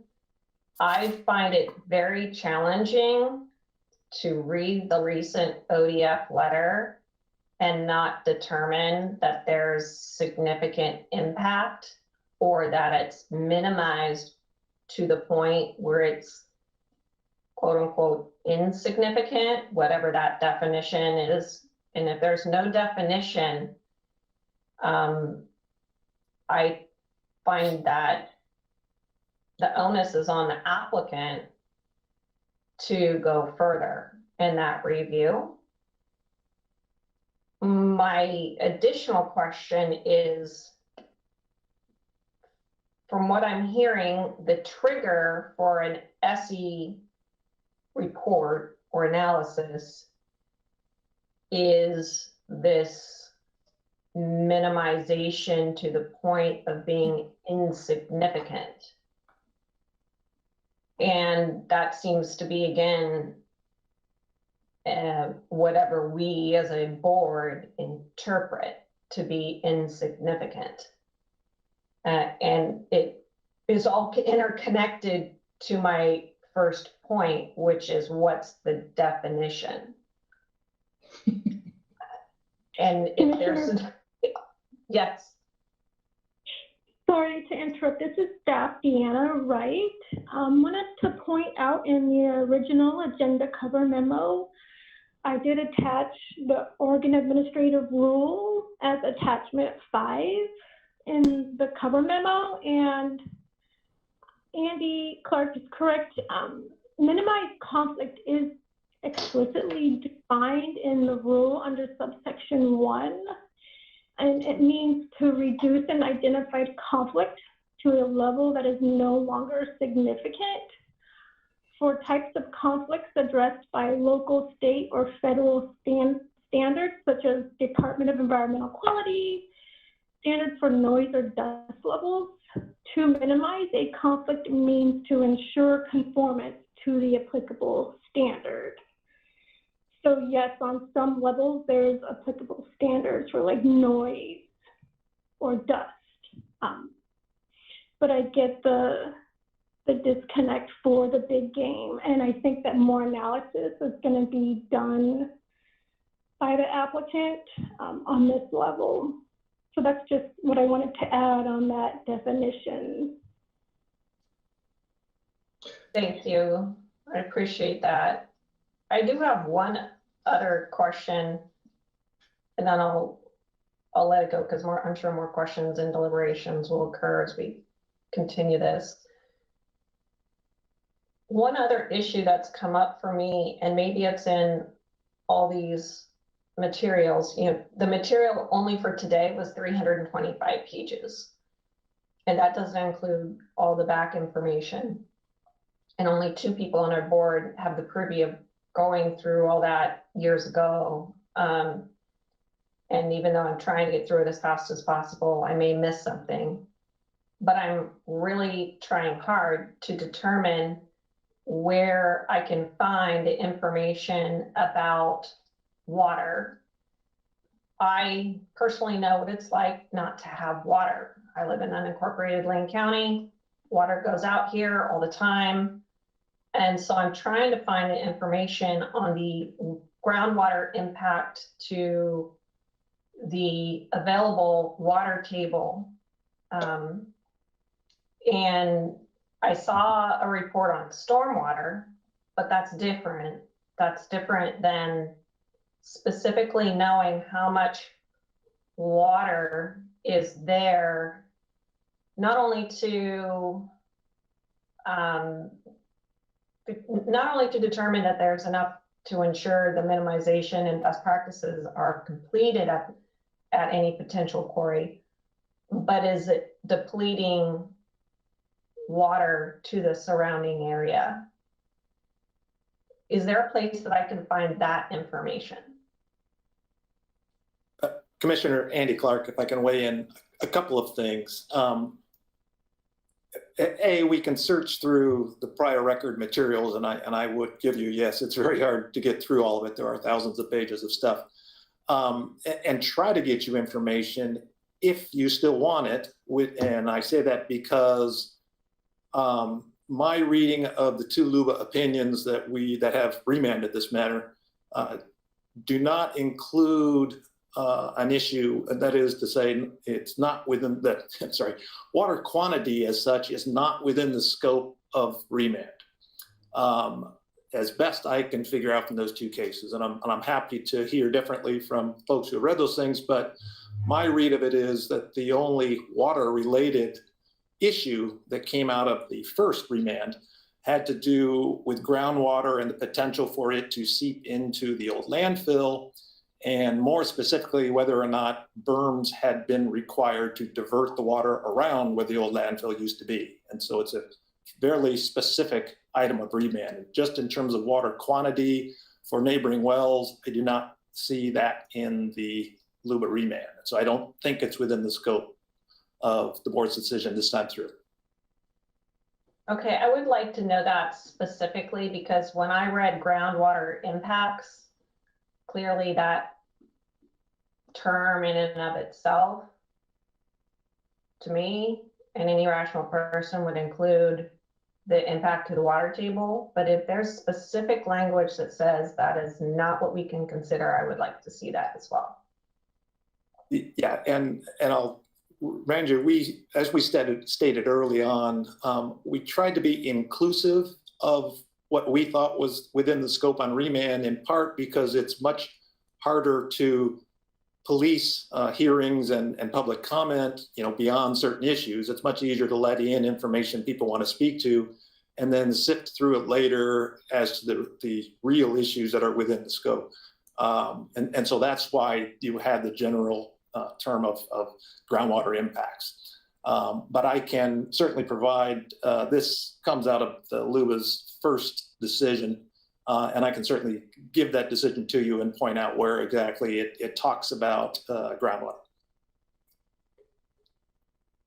Thank you, Chair. Oh, thank you, Commissioner. Commissioner Trieger, did you have your hand up? I'm going to give it just a moment. I'm just jotting some notes and reviewing back through something for a minute. So if there's another commissioner that wants to speak, I'll take a minute. Thank you.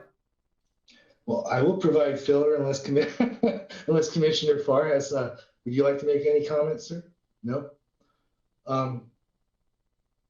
Well then, while Commissioner Trieger is doing that, I understand that testimony and evidence, written evidence and argument has to be directed to the approval criteria on the remanded items.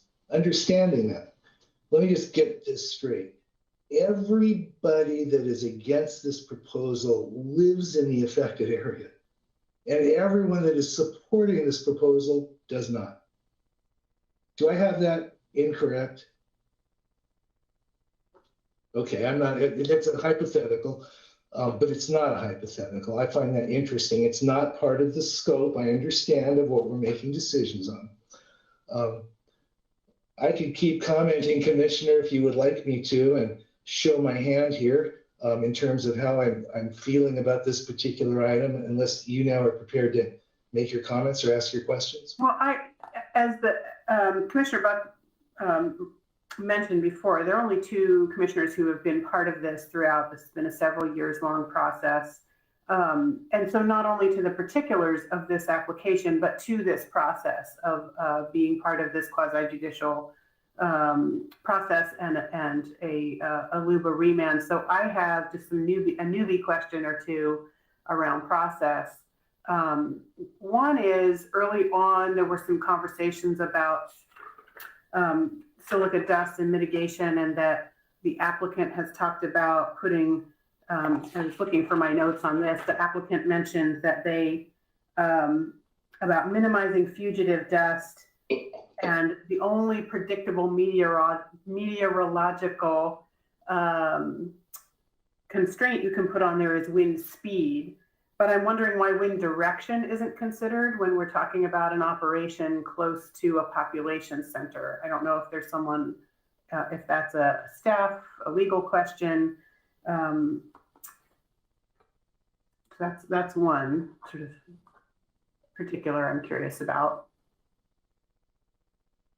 As far as a legal opinion from staff, I'm not sure. I think that is probably a matter for the experts on that topic to render an opinion on whether that's an issue to worry about or not, or whether it differs from the total wind velocity or not.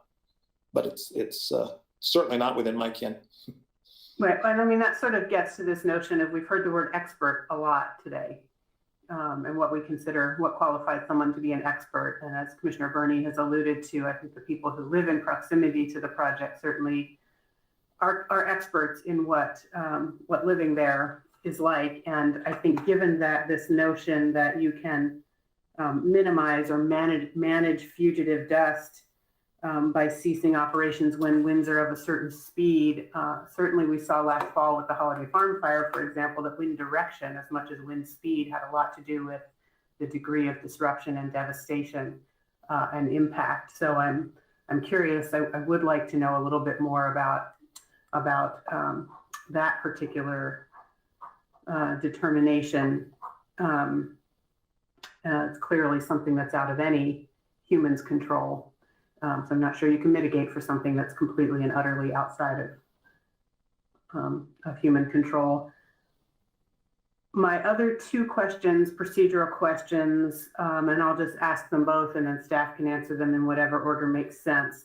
One is, I'm jumping ahead a little procedurally, but I just want to make sure I understand the key difference in terms of our options for action today between alternative 3 and 4. It seems to me there's sort of the same, except one closes the public hearing and the record, and one keeps the record open. So I want to understand the more granular difference between 3 and 4. And then my other question is, I've heard several people saying another EC around these big game issues, and I'm wondering what the process for an EC entails and why we wouldn't ask for that. when we've had enough, we've had several, to my mind, legitimate reasons to have concern about the project's ability to assurances about minimizing the impacts on big game to a level that is not significant. Again, Andy Clark, I'll try to answer those questions. The first question is, I think, sort of a description of what the options to the board are. 3 and 4, as far as I can tell, both include the board agreeing, moving and voting to close the record, close the hearing, keep the record open for a specified period of time. Our recommendation, I think, is similar to what Seth King mentioned, 14 days, and then final 7 days. The only difference between those two options is in one case, it's left unstated. In the second one, the board would give direction to staff if there are specific changes to the ordinance that you want to see, and we would make those changes and come back with that.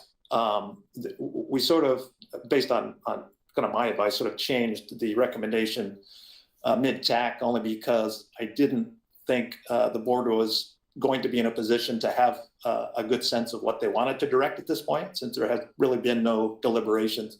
But certainly that's always an option. If there are specific things the board wants to see, we can give that direction and we'll do our best to fulfill it.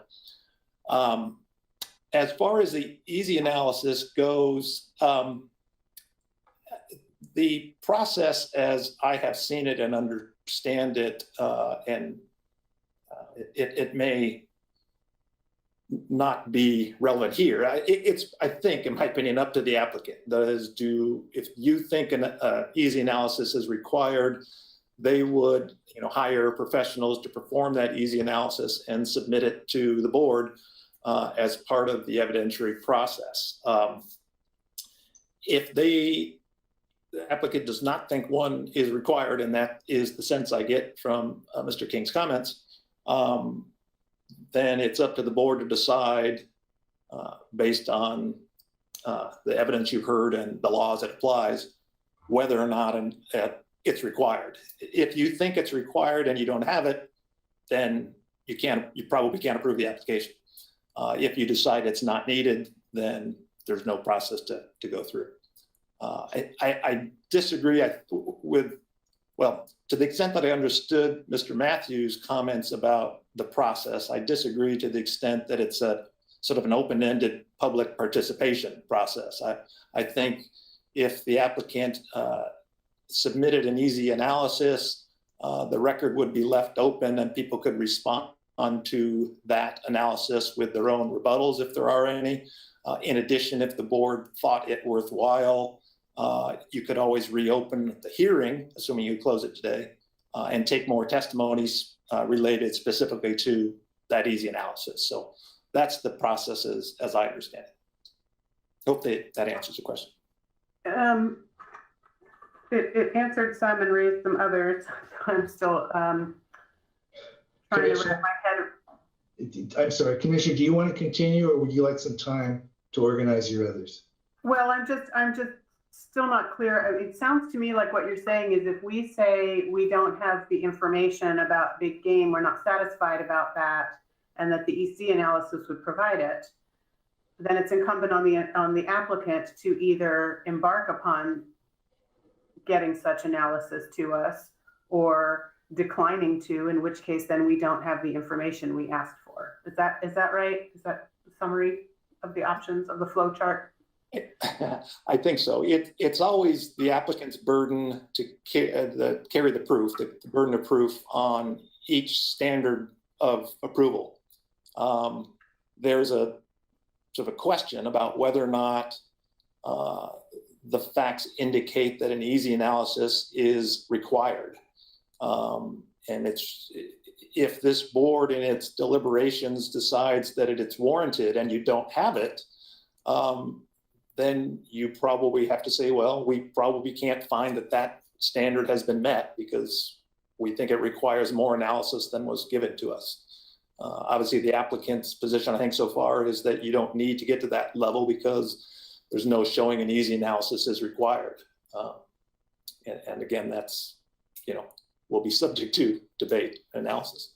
Okay, thank you. And I see the chair wants to speak again, but I will just ask this one final straightforward question. No. Please, Commissioner, you keep going. Forgive my impatience. Well, just back to the options 3 and 4, what is the difference between closing the public hearing, keeping the record open?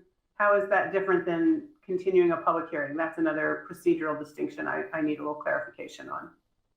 What does it mean to have a closed hearing but an open record?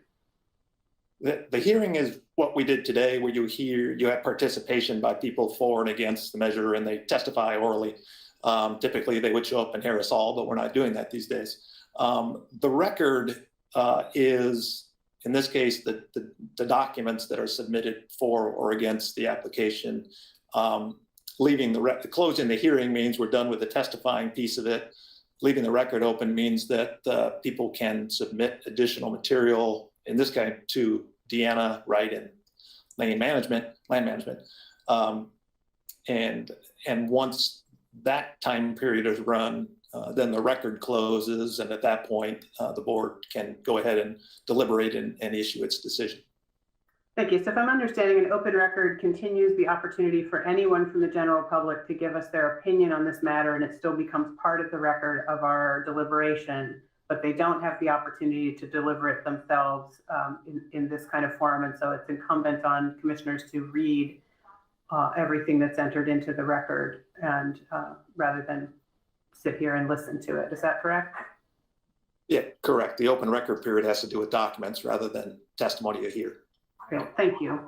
I'm good for now. Thank you, Chair. Commissioner Farr, I could not tell if your hand was raised or not. I apologize. Chair Bernie, it's not raised at this time. I may have a question, but not at this time.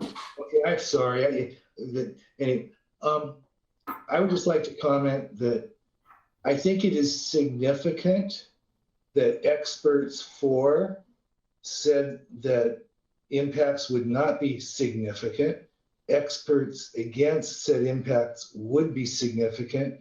And we've just learned that to state significance after Commissioner Buck's repeated attempts to understand what that means feels subjective to me, number one.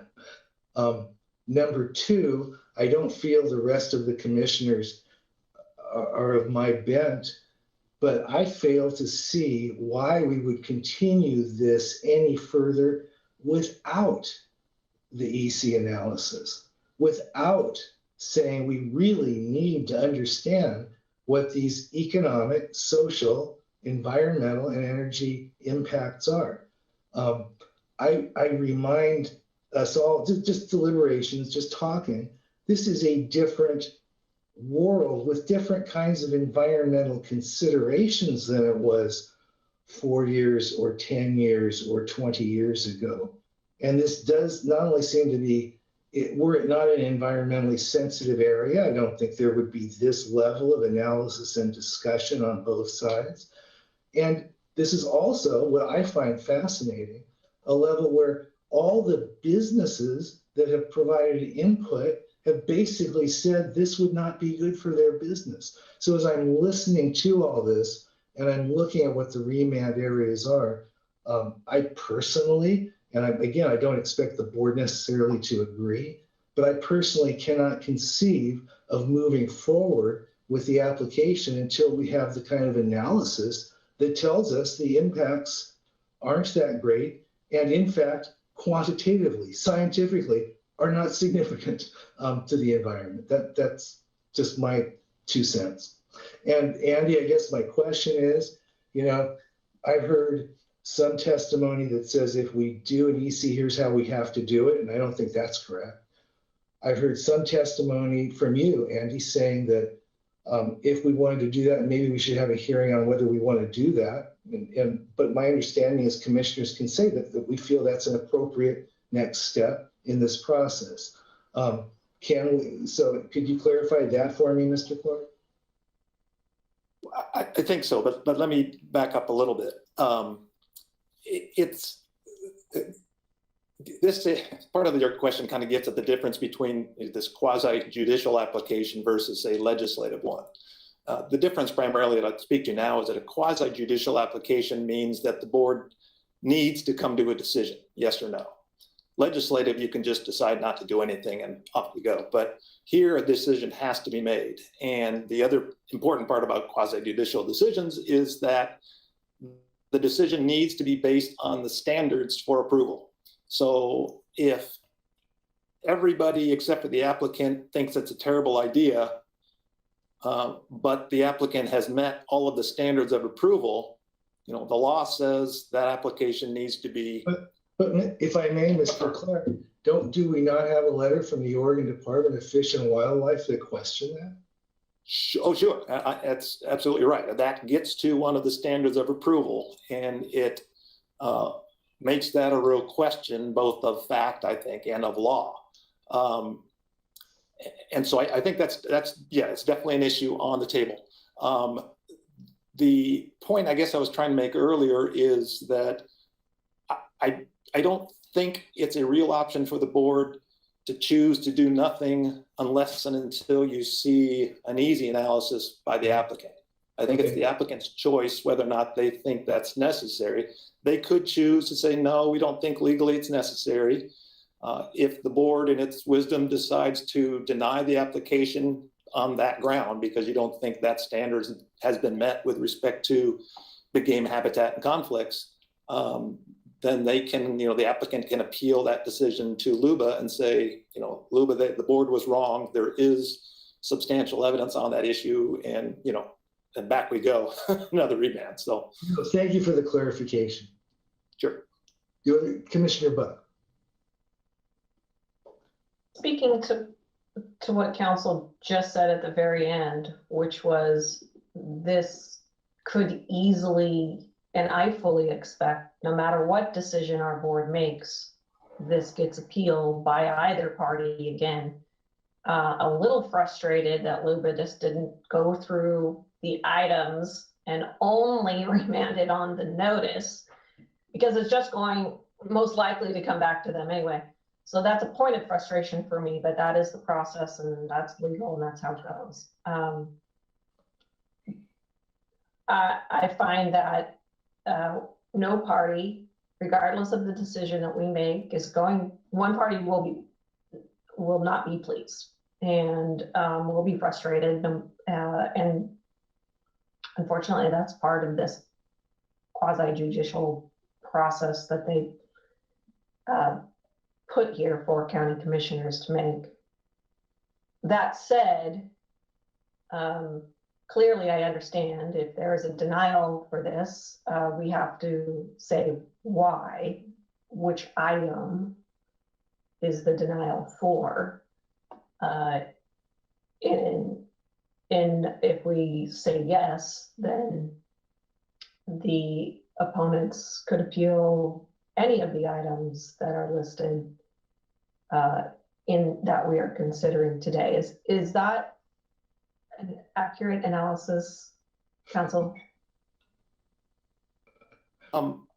Yes, I think so. I'll quickly give you a defense of LUBA's decision, I guess, and that is only, we feel your pain in that regard. It would have been nice for them to decide some of the other issues. I think the reason they didn't is because they found notice to be an issue. I think the assumption is, had notice been proper, maybe other people would have shown up with more evidence on those issues that were also part of the appeal. And because they just don't know because of the faulty notice, maybe they can't go ahead and rule on those other issues that were part of the appeal. That's my assessment. And now that I've said that, I blanked on the other question you had. I'm sorry, can you repeat that? Sure. Question? The last part is, well, clarification. If we deny on any one item or group of items that are on this particular remand list, the applicant could appeal on those particular items. Or if we, as a group, approve the application a third time and opponents appeal, they could appeal on any of the items that we are under review today. Is that correct? That's right, yeah. That for either, and we kind of fully expect that an appeal will happen, as you say, by one of the other applicant or opponents. But in both cases, the appeal is limited to the issues that are, as we've said, within the scope of remand. So in other words, if LUBA has heard argument on an issue and affirmed the county's decision, that issue is no longer within the scope of remand. It's over and done with. Similarly, if opponents, for example, can't raise issues now that they had the opportunity to raise in earlier appeals but failed to raise. And so those issues beyond the scope.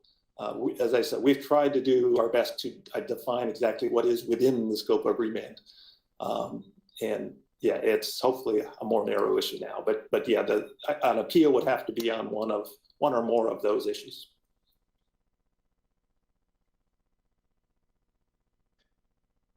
Does that answer your question, Commissioner?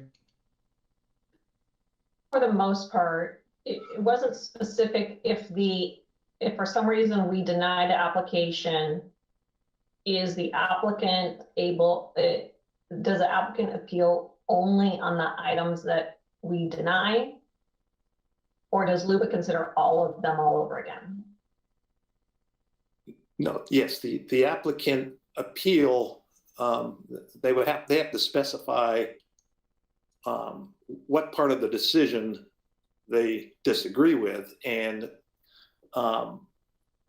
the board's decision essentially needs to be consistent with where we are now. In other words, if there's a standard that is beyond the scope of this remand, the board's decision should be consistent with that. In other words, the board shouldn't be issuing decision that changes its mind, for example, on issues that are beyond the scope.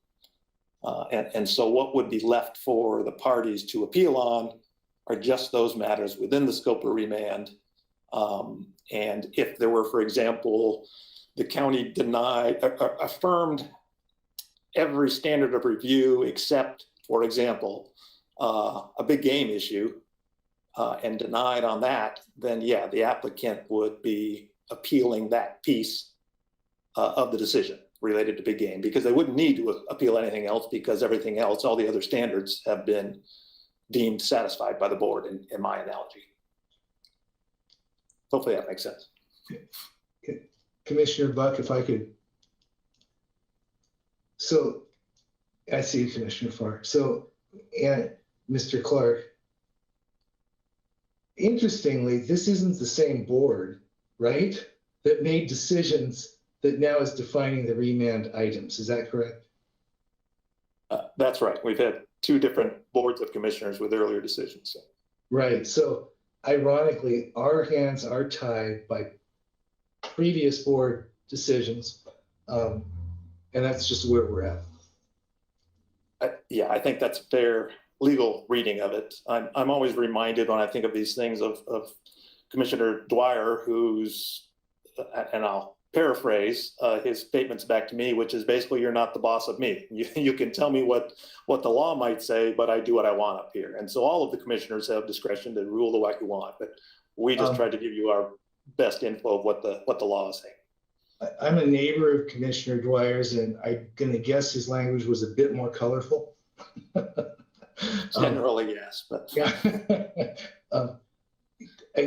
Any other commissioners at this point that want to engage in? Yes, I thought I saw that.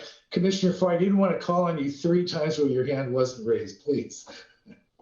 Well, thanks, Chair Bernie, and thank you, Mr. Clark, for trying to put things in terms that people generally understand. These are terms that people generally don't understand, and it's a process that people, even those who are somewhat steeped in it, don't generally understand. So I'm going to try and make a couple of simple statements here. I'm really in favor of precipitation. That is to say, if a decision is going to be made, let's rein it down as quickly as we possibly can. Because if that decision is not going to change, no matter what discussion we have in the meantime, then why have a discussion? You know, this board has, yes? No, I'm sorry. It's not a good, please continue. I'm sorry. Thank you. Mr. Clark, the option of denying the applicant's response to the remand, and only that. We can't deny anything that's outside the remand. We could deny all items on the remand, based on all items on the remand, or based on very specific items on the remand. And if we deny it based on the remand, then the applicant can appeal. All this is correct so far in fairly simple terms. Is that right, Mr. Clark? Yes, that's correct. Okay, that seems fairly simple to me. So that's a choice that we have right now. Do we deny or do we approve? Do we deny it as a blanket or do we deny it on very specific items? And if we do deny it as a blanket, I think we have to be specific about why we deny it as very specifically regarding the subsections of each of the remand. So that gives the applicant a fair shot at a appeal and a fair shot at narrowing down the scope of the discussion. So for me, Mr. Clark, how does this board precipitate? What can we do today to say, here's what we're going to do. We know we're going to do this. Here's what we're going to do. Let's do it, and let's get on to whatever the next step is for the applicant or for the people opposed to the application. What can we do today to make that happen?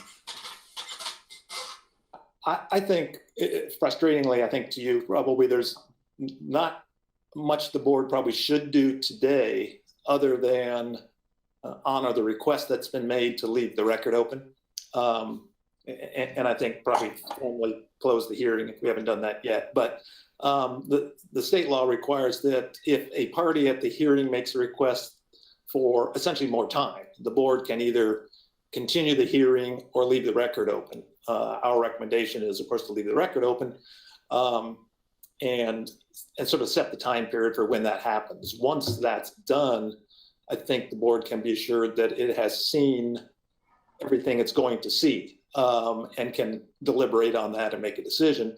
And in part, it gives the applicant at least sort of 2 weeks, if that's the time period we select, to look at the stuff that's come in just today, for example, and decide, do we think this warrants an easy analysis? And if they do, maybe they work hard to try to put one together and submit it within the open record period. And at least that will further, I think, some of the discussion on that issue going forward. That is a fair but very frustrating response, and the one that I expected, Mr. Clark. So what we need to do right now is decide what we want to do and make a motion to that effect. And I will wait to hear that. Commissioner Trieger. Thank you. I appreciate we're all trying to make this as digestible and understandable as possible, but I understood from our last meeting that we're focusing just on the remand. There are different people on the board now, but the issue before this board is the same as the issue that was before previous boards. Land use laws exist, and it's incumbent on people who want to change them to make the case for why and how they're going to do that in a way that comports with the law. That's the same no matter who's on this board. And my understanding is it's just the process is one of a continuing winnowing to a narrower and narrower scope of issues that are considered to make that determination, and that's where we are.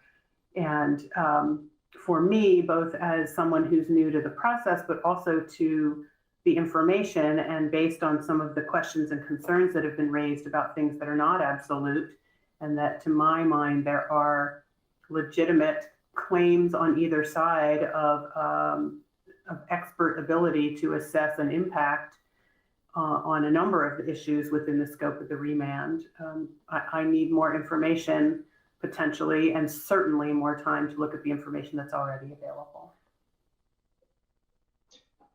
Is someone prepared at this point, unless other commissioners want to speak? Is there anyone else that would like to speak at this point? Is anyone prepared to make a motion on one of the options provided by staff Option 3, and Mr. Clark, is the staff recommendation. Is that correct? Yes, that is correct. Option 3, with the caveat that if there are specific things that you want to direct staff to do between now and next time we meet, to make that part of the motion as well. Thank you. Commissioner Buck, do you still have your hand up? I do, although I was going to make a motion for option number 4, Please. The original recommendation. Commissioner Buck, your motion.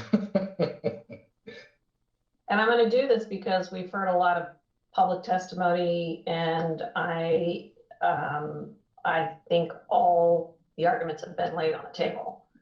But I do have questions into council, as I mentioned in my previous remarks, and I think we can read those items as they come in.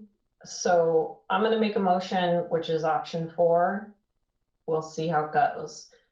So I'll move to close the public hearing, set a 4th reading, and keep the record open until, and I'm going to pump out May 18th. That's 2 weeks from now.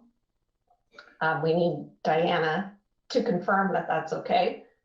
And it would normally be at 1:30 in the afternoon, and direct staff to revise ordinance number PA 1385 as recommended by the board, and return with revised ordinance and findings for the board's consideration and deliberation on a date certain, 1:30, as I mentioned, virtually on the webinar, May 18th. If I can interrupt before you go on, Chair. A couple things about the motion. One is, if you want to leave the record open, law requires, what was suggested and what staff has recommended is a period that's 14 days for anybody to submit stuff, 14 days for anybody to reply to what's been submitted in the first open record period, and then 7 additional days for the applicant to submit their final rebuttal summary. At very least, the law requires that additional 7 days for the applicant at the end of the day. The reason I didn't move away from option 4 is that it includes sort of direction to return with revisions to the ordinance. And so unless you have specific revisions, if the board has specific revisions you want staff to make, let us know. We'll certainly do that. But without that direction, we would just return with the ordinance in its current draft form. Okay, let me try a modified motion then with that information, because I don't feel we as a board are there yet to determine how to alter, if at all, staff's recommendation. We need more deliberation time. My point is that I think we're ready to at least close the public hearing and set a 4th reading, and to keep the record open for the 14 plus 14 plus 7 days, bring it back. Is that 5 weeks from now? Council, does that work? I think as far as the recommendation. Yeah, it works in terms of what the content of the order needs to be in terms of how long to leave the record open. The only part that's missing is the day for the next reading. And on that issue, we should probably consult with Ms. Wright and Ms. Jones, because Deanna will need a fair bit of time to assimilate all the new info and prepare the next agenda memo for you all. And then Ms. Jones needs to tell us what days are open. So it's always a bit of work. So does that help? Mr. Clark? Yes. This is Diana, and I believe Deanna is also still on the line. We did discuss potential dates. July 20th, August 3rd, and August 10th, with the August dates being preferable. Yes, this is Deanna, that's correct. The applicant did state that it's a 3-part open record period, And if that's the case, if the board so chooses, a 14-day submittal of new evidence would be May 18th. A 14-day reply to new evidence would be June 1st. And then a 7-day final applicant rebuttal would be June 8th. That closes the record. And then a deliberation date of preferably August 3rd or August 10th would be more preferred by staff, so that we can take all the materials and do an analysis for the board members in a supplemental cover memo. That cover memo takes about a whole month to get from internal to the board. So that's why I'm asking for those dates, preferably in August. Okay, I'll end my motion with August 3rd, 2020.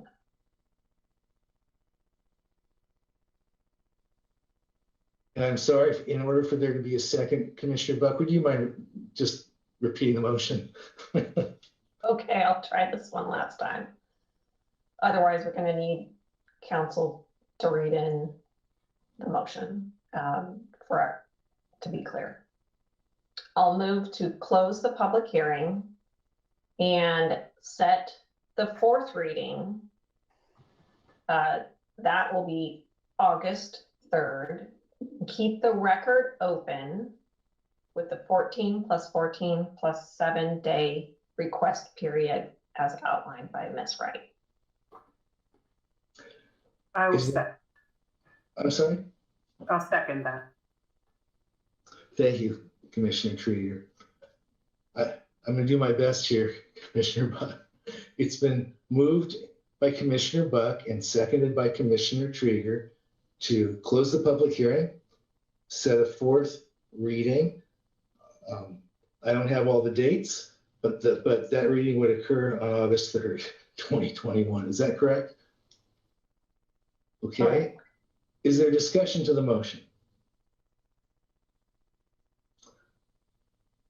I would like to state, and I really didn't want to go here, but I have to. This board needs to have material way in advance of one evening before we're deliberating. When I look at this, some of the material, this needs to be written for the remote platform that we're having, not for Harrison.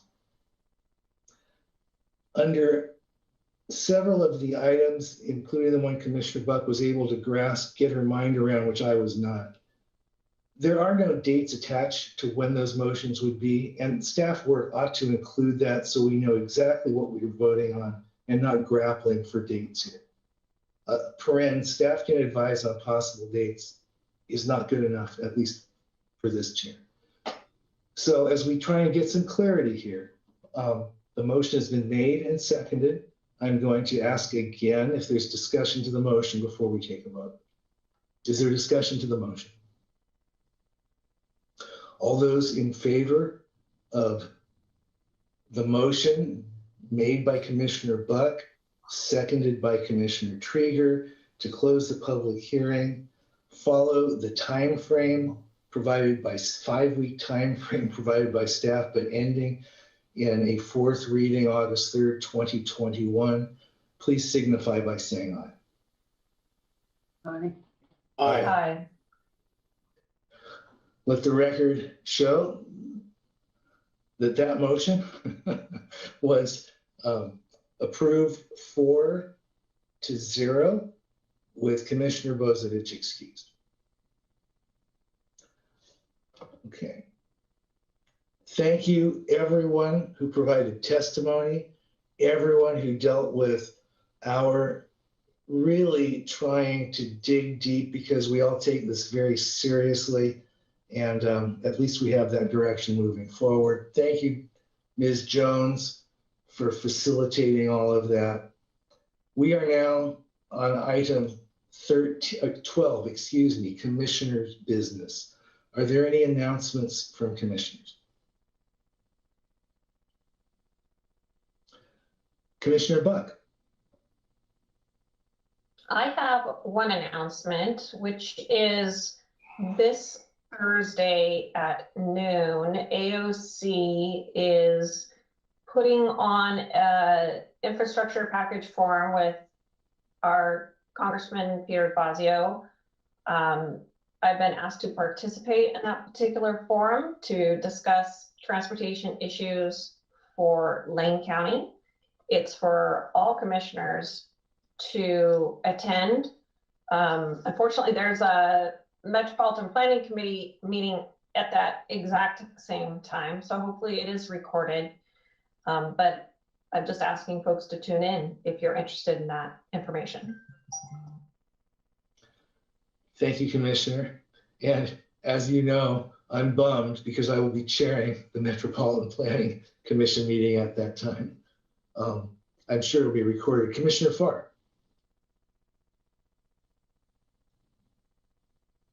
Thank you, Chair Bernie. I don't have any announcements. I will have look for head nods on a request. Are there any other announcements? Future board assignment requests. Commissioner, is this where you wanted to make your request? It is, Chair Bernie, and I don't know, Mr. Mokrajewski, that this is an assignment, more or less just a kind of a research item. We talked about it earlier, and I kind of got the impression that the board was in agreement on this. I'm interested in finding if there are ways that we can incentivize people to get vaccinations through perhaps allowing access to events, maybe in school, like band practice, for instance, if they have full immunization records. Now, that's a fairly broad request, but what it would entail is just what can we possibly do to allow, to help, as Karen Gaffney said earlier today, help people make what we believe is the right decision to get a vaccination.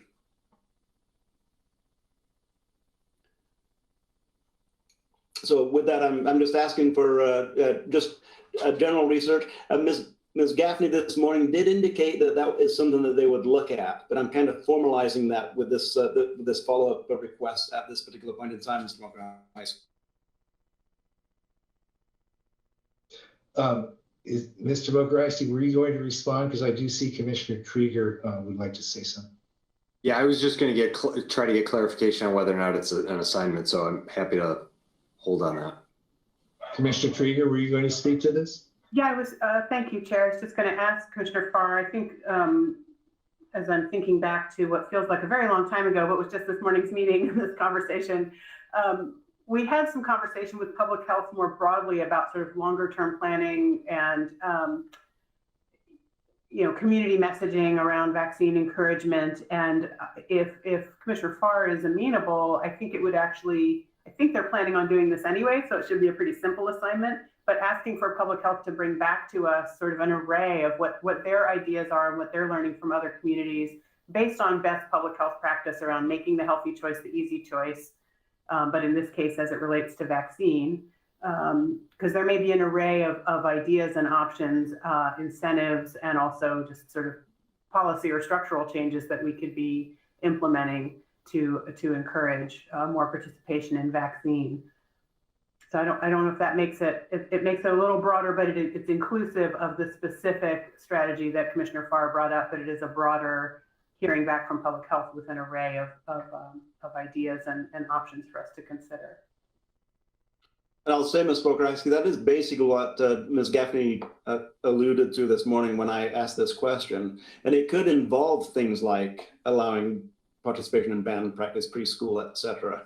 But just what can we do to, once again, help people make the right decision, to incentivize people to make the right decision? And I guess it is an assignment, but it's not a formal assignment with a written request, a report back from you, just as Commissioner Krieger said, an array of possibilities, something that I would assume they're already working on.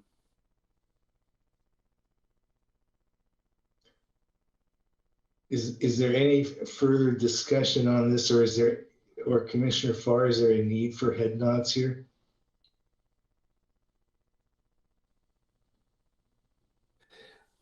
Only to make me more peaceful. Well then, You have mine, sir, because, and it looks like you have Commissioner Trier's.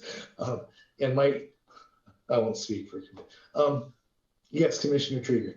Thank you. I guess as you were saying that, I'm hearing two different things, because public health promotion is one thing, but I'm hearing incentives, which could be access to events and activities. But as you were saying, as I hear the word incentive, I sometimes think there could be a fiscal impact. There could be something that as a community we provide to people to incentivize. And I don't mean a Krispy Kreme donut. That's not best public health practice to be handing out donuts.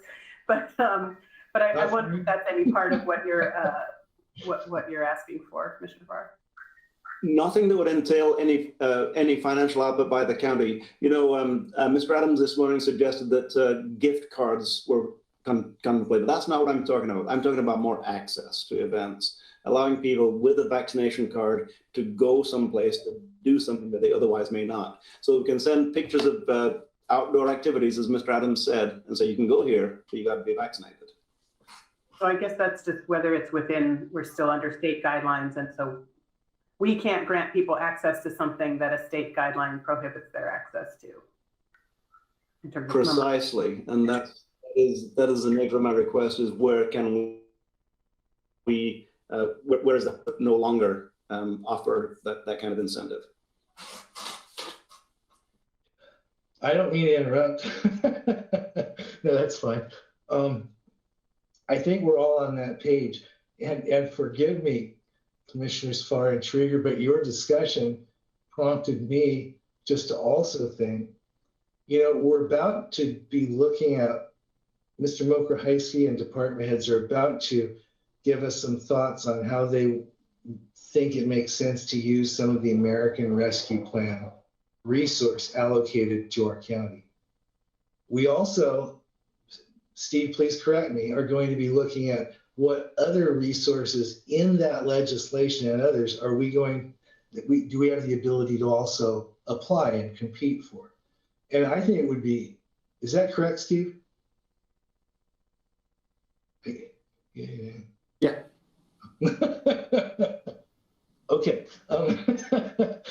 So I think, you know, what would be really an interesting idea is if we were receiving ideas from community groups, from schools, from business organizations about what might actually incent, the word you use, incent, and enable them to get more of their people, kids, employees, whomever, vaccinated, and it costs dollars. Wouldn't it be interesting to organize and attempt to get some resources from the federal government to do what the federal government wants us to do in some unique and innovative ways? So let's just call this a discussion for later, but I think it might prompt some really good ideas. You got the head nods, sir. Without further ado, unless commissioners want to speak, I was going to ask Mr. Mokraheisky to review assignments. So, Chair, I just have that one assignment there from Commissioner Farr. And I think the way that we would do this, just for efficiency's sake, is have Mr. Adams and Ms. Gaffney take that item and bring back any recommendations or options to the board in the course of the weekly updates that we do to you under our COVID-19 updates, that as we progress, and particularly as a new population of young people become eligible for the Pfizer vaccine, that we are looking into that work and we can bring discussion and options to the board in that forum. Commissioner Farr, Commissioner Trieger, that sounds like it meets your intent. Yes? It does, and if I may add, Chair Bernie and Mr. Mokraheisky, if Ms. Gaffney wanted to get a hold of Superintendent Dr. Para, Superintendent Para does have some ideas as to what a school district could do if they were given the latitude to do it. Yeah, and I think maybe what we'll do, and I'm just saying this for Diana's benefit because she scribes these behind the scene with her one hand now, since the other one is broken. But I think the nuance piece we can add to that is to that we will, Mr. Adams and Ms. Gaffney, taking the lead on this, will coordinate with key partners in the community to identify what potential solutions. So that would be, and I think what we're looking at now is particularly there are certain populations that we haven't gotten to vaccinate or who've been adverse to it. We can identify and become more targeted in that and then work with partners in the community like we've done in our communities of color by working with the elders to really do that intentional outreach. There are other communities that have been difficult to reach or we haven't reached yet, i.e. 12 to 15-year-olds. How can we be engaging with those populations and not just Lane County doing all that work, but really identifying the partners in the community. Okay. I know Diana got all of that. There is no executive session today. Is there any other business that needs to come before the board? Enjoy your hour-and-a-half break because we are meeting at 5:30 with the rest of the budget committee. This has been thank you very much. This meeting is now adjourned.